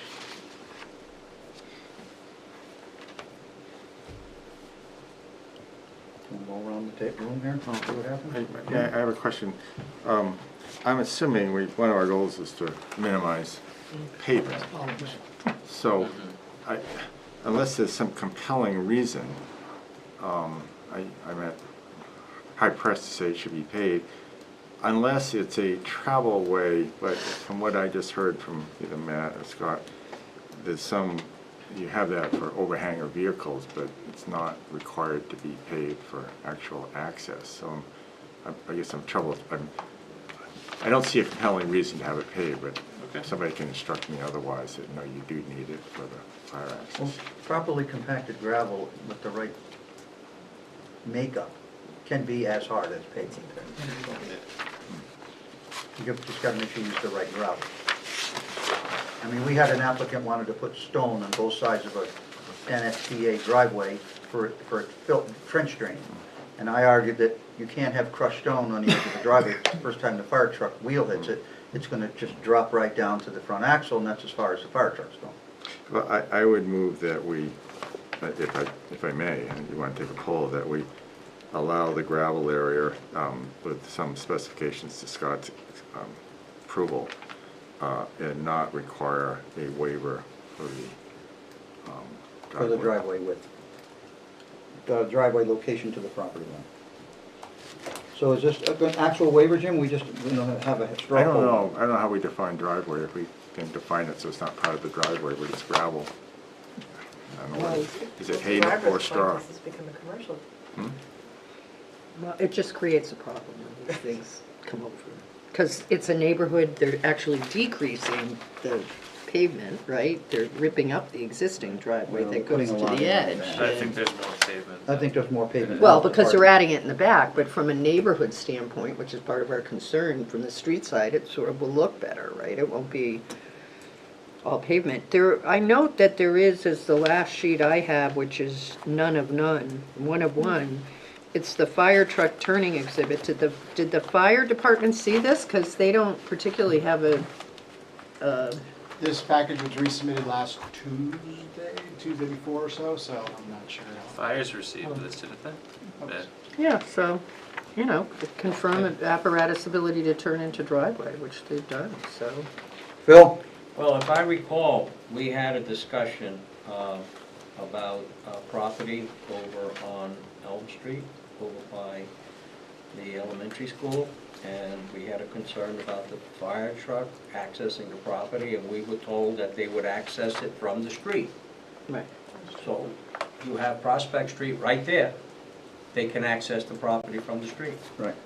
But in the event that they did decide they wanted to access the property, I think more access here is ambulance, honestly. Okay. I would agree that. I'm going to amend my motion to say we'll allow it to be gravel to the extent a waiver is required. We grant that waiver for the reasons Barbara described. And if a waiver is not required, then we approve it as presented. Second. You have to actually apply for the waiver before you can grant one. Well, we've granted oral requests in the past. He can submit it. And I'm going to say because it's it's already shown on the plan, we don't need a further waiver. So what was your motion then? I kind of missed the crux of it. I don't know, get what I say. To allow the gravel to the extent a waiver is required. Permit the for gravel as a- reasons that Barbara explained. Permit the gravel, It's an improvement even to though a existing waiver is required, Which you'll and figure then out grant the later. waiver. Because it's a reduction in overall pavement in the front of the building. Now, I have another question. Go ahead, Phil. How do we make sure that the gravel area does not become a flower bed? When the fire truck drives on it, they're gonna squash all the flowers. No, I mean, we go through As this long all as the they don't time, dig the and this gravel. is something I we know, come but up we with. don't check on any of this stuff, so. Well, these guys have to get COs for this building, because this will be a redo. Well, I just, down the road, 10 years, somebody decides, oh, I like that. Was it there, would look was nice there a with second flowers. to that? I was waiting to see if anybody, I Second. didn't hear. Barbara? Okay, there's a motion. Phil, are you set? I'm set. So the motion knew to you allow were the gravel causing shoulder trouble and with that the rest of the verbiage is in the minutes. Any discussion on the motion? All those in favor say aye. Aye. Opposed, abstentions? So Matt, are you formally withdrawing either of the waiver requests, or are He we? withdrew landscaping. We drew the landscape, we're gonna stick with the lighting one, please. I'll make a motion to approve the lighting waiver for the reasons stated by the applicant. Second. Carl's can second.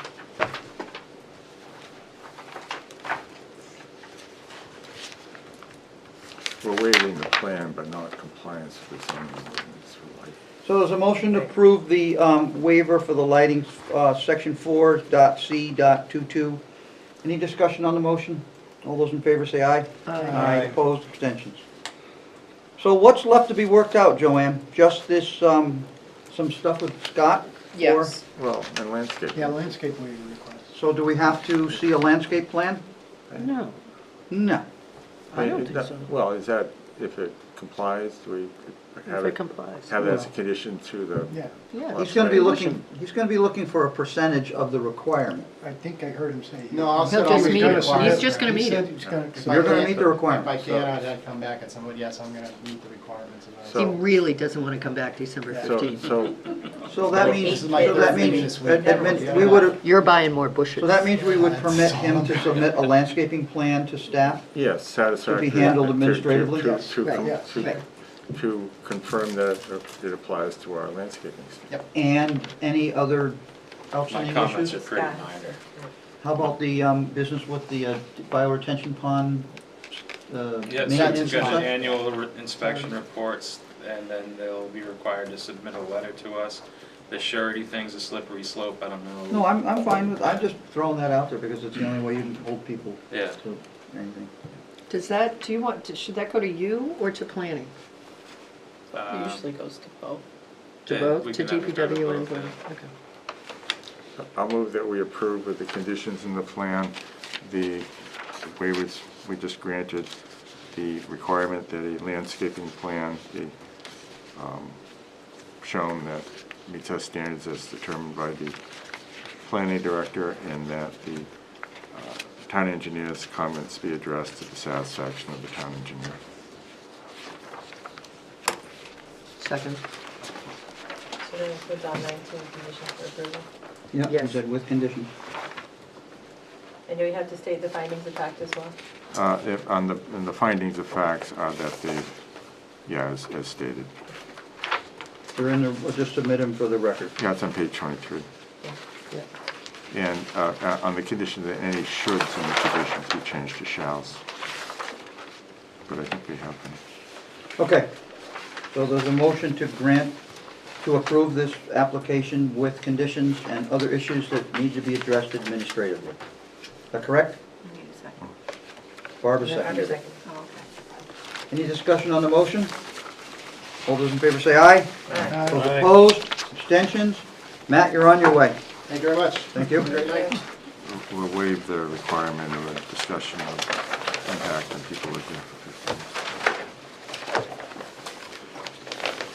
All right, the last item on our agenda tonight is a conditional use permit for public service, DBA Eversource. Joanne? Yes, this travels through a few different areas, Yeah. but it basically starts out at the substation here, down on Mass Road. Then it travels, It says Elm Street. well, then it travels across to Elm Street, back, and it's also on Back Mountain. So That's 3 different. this was actually an area that they've already covered, but some of the poles have since kind of, they were worse than they had originally thought, so they are coming into, let's see, how many poles are there? There's 2 different distribution lines, 3194 and 3271, and I forget how many are on here, let's see. Several. Yeah, there's quite a few. But anyway, they're asking for temporary access for the wetlands. They're going to be laying down the mats, and grading for access and work pads include 26,804 square feet of wetland buffer impact. The conditional use permit has been submitted for this application, and Eversource is here to speak on this application. Sure, I move that we find the application is complete and has no reasonable regional impact and accept it for hearing. Second. Motion has been made to find this application is complete, ready to review, and there's no regional impact. And to clarify, Joanne, the sole action we're taking then is to grant a request for conditional use permit. It's not a site plan application. Correct. So, based on the applicant's presentation, we would find the conditions on page 25 and 26 of your report where you list them. That's the action that we'll take. Yes, so And what's listed as the criteria for the conditional Yeah. use. And the issues are, well, you have to tell me about the wetlands value functions and values assessment and how that plays into our granting of the conditional use permit. Is that a specific requirement of the conditional use permit, or is that additional information that we have to? It is a requirement that they submit the report of the wetlands functions and values, and that you take that into consideration as when you approve the conditional use permit. I will note that the applicant has done the usual thorough job and can probably address this in a fairly summary form when you bring it forward, because if you took the time to read it, it seems to be done well. I'll look to Collis and Kimberly to confirm that. Conservation had no issues. Joe, yeah, could you please give us Conservation's report, because it says in our packet that they were gonna meet on the 26th, and I read somewhere that they gave an opinion. Yes, they did. Let me just find it That was here. on our sheet. They had no efforts. Had no issues of concern. They had no issues. It was on the sheet that had the Yeah, I report on don't have that. I just wanted to get it into the record since it wasn't. They had no issues of concern. They met with them last night. I reviewed the report, and I think the report looks good. All right. So does the board members have any questions for staff? Okay, we'll ask the applicant to please come forward. Well, let me ask you, are there any planning issues that we need to address particularly in this No, application? this is the usual, This is typical a pretty that they standard request. application from Eversource, we see them all the time. Thank you for asking. Okay, Eversource, come on up to the table.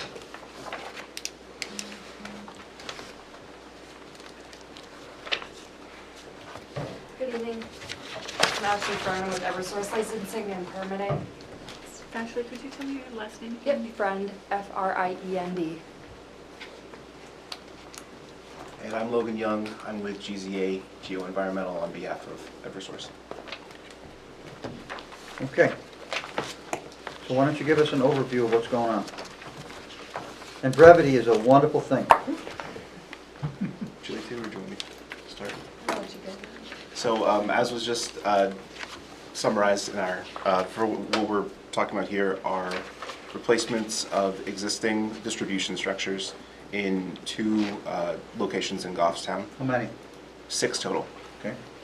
And I can describe them in 2 different sections if that's easier to cover, but... You want to give us an overview, just do it? Yeah, the details are going to Okay. cover everything. These are just replacements of, as I said, existing wooden distribution structures with steel distribution structures. These are single pole structures. There are no other, there's nothing else being proposed to change the existing right-of-way. Any impacts to wetlands will be temporary, and as we mentioned, matting proposed in all those areas, and any ground disturbance to wetland buffer areas or those uplands are proposed to be restored in the typical fashion, which is stabilized with straw and seeded with the native seed mix. And what am I forgetting? I was just gonna say, there's 2 work areas. The first off Elm Street over by the Glen Lake School. It probably looks familiar because we were before you back in July Yep. for a conditional use permit for the transmission structures. So we're gonna access through that same right-of-way for the transmission work, and we're going to head off of that right-of-way to the east. So we're kind of piggybacking off of those impacts that were already approved at that application, try to minimize and just get in there with this while it's already matted, and replace the poles on the 3194. And then the other area is off of Back Mountain Road. There's a couple access points that are shown on the plans at this time, but only one of those access paths will be used. We're just working with the property owner for off right-of-way access. If that doesn't work out, we'll probably use the Pulpit Road access. from Bedford and just choosing whatever's the most or least amount of impact and best thing to do with the underlying landowner, and also taking into consideration there's a field, a hay field, and then a very steep slope there, right in between the scopes of structures that are supposed to be replaced. So still working it out, and at the end of the day, we'll pick one of the access paths. We're just still in the process of working through that at this time. Okay. And then timing-wise, I'll just comment to that. The work over by the school is scheduled to happen sometime this winter. Ideally, in the next couple of weeks, they would get started here after the approval comes in for the conditional use permit tonight, as well as a statutory permit by notification through DES, which has been filed as of last week. In their hands. Yeah, and then that work would be completed most likely by January of 2023, and then the other work off Back Mountain Road, it's still to be determined schedule-wise, but we would finish that before springtime of next year. So as far as any concerns with wetlands and the functions and values of the wetland, ideally we're going to be working in frozen conditions out there to minimize impacts as much as possible. Okay. Board members, questions? Will this activity have any impact on the school during the school year? No, so we do have a group, Eversource has a department that works with the community, and part of that is coordinating with the school, so we'll make sure that that is closely coordinated. We know that the school does use the trails out there to occasionally walk with the students. So we have been in close contact with them, and we'll make sure that we'll coordinate hours and timing, and if we do it on a weekend versus outside of school hours, we won't impact the school. I remember the last time you were here, one of the butters spoke and stated to the effect that they wanted to, an assurance that, number one, you were going to remain completely within your own right-of-ways, and you were not going to disturb any stone walls as a part of accessing these parcels. And that was brought up at, I think the last time you were in here looking for something off of Addison Road, if I'm not mistaken. It was Addison. But either way, would you make those assurances on the record tonight that you will remain within the Eversource right-of-ways and that no stone walls will be disturbed or Correct, crossed? so, yeah, and I think it was actually Blackbrook Road. Yeah, it was a different Yeah, application. and so I will make those It was different assurances. pools. Yeah, just with the caveat that unless the property owner approves of off right-of-way access or of rearrangement, say there is a stone wall, I think the access that we have shown currently coming in right-of-way right off of Mountain Road, there is actually a stone wall right there, which is why we showed a secondary access coming from another point off of the right-of-way. So we'll work with the underlying landowner, and I'm As long as we happy have to those provide that assurances. assurance on the record tonight. Okay. It looks Anybody like else? there's one on sheet 3 too, where the transmission line right of way comes and then the other one comes off of it. Yes, that is proposed to go through an existing breach in the wall. Oh, okay.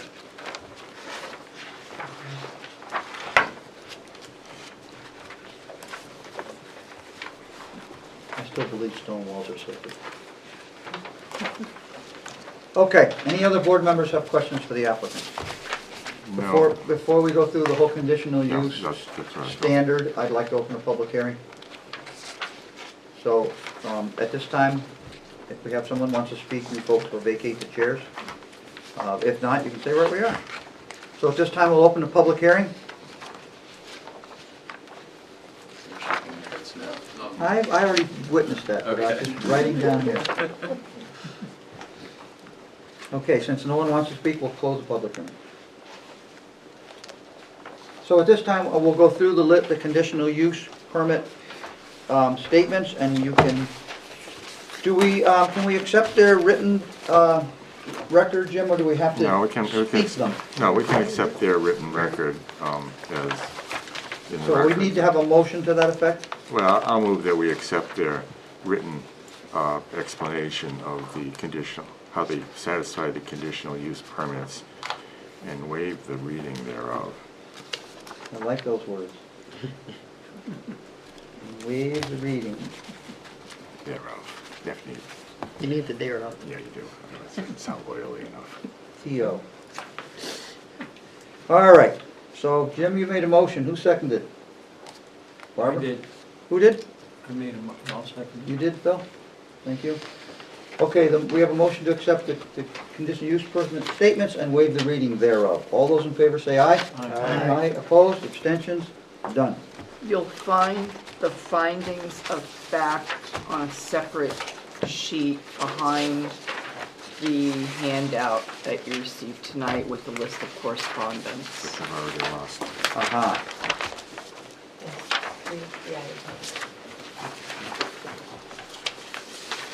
I move that we make the findings set forth in the sheet that was just thrust into my hands and grant the conditional use permits. Is it a single permit for both projects or permits for each project separately? They submitted it as one Okay, project, then I overall petition project. for the application. Motion to grant the conditional use permit with the findings of fact, Jim, is Yeah. that correct? Yes, and we make the specific findings set forth in pages 25 and 26 of the report on the elements of the conditional use permit. Barbara, did you second that? I did. Okay. So, any discussion on the motion to grant it? All those in favor say aye. Aye. Opposed, abstentions, motion granted. See how easy that was? Thank you very much for coming in and being so well prepared. Our team did a nice job on their report. They always do. They The always maps do. are fun. Like, really? I love it, Ariel. So I just got some non-public minutes waved at me. Yep. So maybe we could have a motion on the non-public minutes? I move that can we just accept them and, Yeah. I move that we accept the non-public minutes as presented, waive the reading thereof, and they're accepted. They were previously sealed by motion that status continue. I'll second it. Continue sealed. Well done. That was you, Phil? Yeah. Okay, any discussion on the motion? All those in favor? Can I vote if I'm not at that meeting? No. You're not voting on the contents of the minutes, you're voting to accept the non-public minutes and continue sealing them, so. Abstain. I'll abstain. I think you're abstaining. Okay, so all those in favor say aye. Aye. Opposed? Abstentions? We have. I'm abstaining. Phil is also abstaining, he wasn't there. All right. And I second it. You can second it all you want. No, Barbara seconded it. No, Phil did. Barbara was the one before. I rule that you can accept a motion. Who's on first? All right. Second motion that you want to say. Before we move on to the other action items, at the prior meeting when Kimberly and Phil and Collis were not here, I believe you were not at the last meeting, Collis? Or were you? You were not. What was the date? I don't believe I'm not. Yeah, we had no selectmen last meeting. Sorry. We had an absent, it was so bad that Jim sat on that side of the table. Oh dear. Yes. I broached a Feng Shui subject. was all out of whack. I broached a subject that was near and dear to Collis and you, Kimberly. Okay. It was the plantings at the Angel Point that we talked about with the fence. And the requirement was that they had to move all the plantings to the outboard side of the fence. I'm wondering if we would consider amending that statement to allow them to leave the few shade trees that are presently growing on the inside of the fence to provide shade for the people who live in their yards. And we can certainly see if the tree is not there ever. I'm just thinking of them having a little bit of shade in their backyards rather than dragging the tree out and pushing it all the way out in the front, as was required at a prior meeting, that's all. It's just a reconsideration, that's all. The only thing really, the difference is the trunk of the tree. because if it's in the front, if it's a shade tree, it's gonna be high enough that it's gonna, the tree, the height of the tree is actually gonna be above the fence, because that. It will be, but it'll also be closer to wires, and Are these new plantings? these are the ones that they planted that the fence actually goes in front of. They'll probably die if they move them. I think the tree actually, there's 2 trees that I could see. There might, Yeah, they look like birches. It's at least 2, but I think it might be 3. but the point is that they're presently on the back side of the fence. Our express statement was move everything to the front of the fence. And I wonder if we could just verbally authorize Scott or Joanne to let the developer know that those couple of trees could stay there, because then the people can enjoy the shade from when they're sitting on their little patios. It's simple, makes sense. You can see these trees from the road. They're already tall enough. Yeah, they're That- well that was above the my fence. point. Yeah. So we would be able to see if they ever died, that they would have to replace them, we'd know it, because the tree police will be right out there. I checking on just feel like the whole point of landscaping was to hide the fence, or to hide the development, and the development includes the fence. Okay. Well, I'm just asking for a reconsideration. If the answer is no, the answer The is only Well, I thing- mean, we can take a straw vote, but that's my feeling. Only thing in front of the fence is gonna be the trunk of the tree.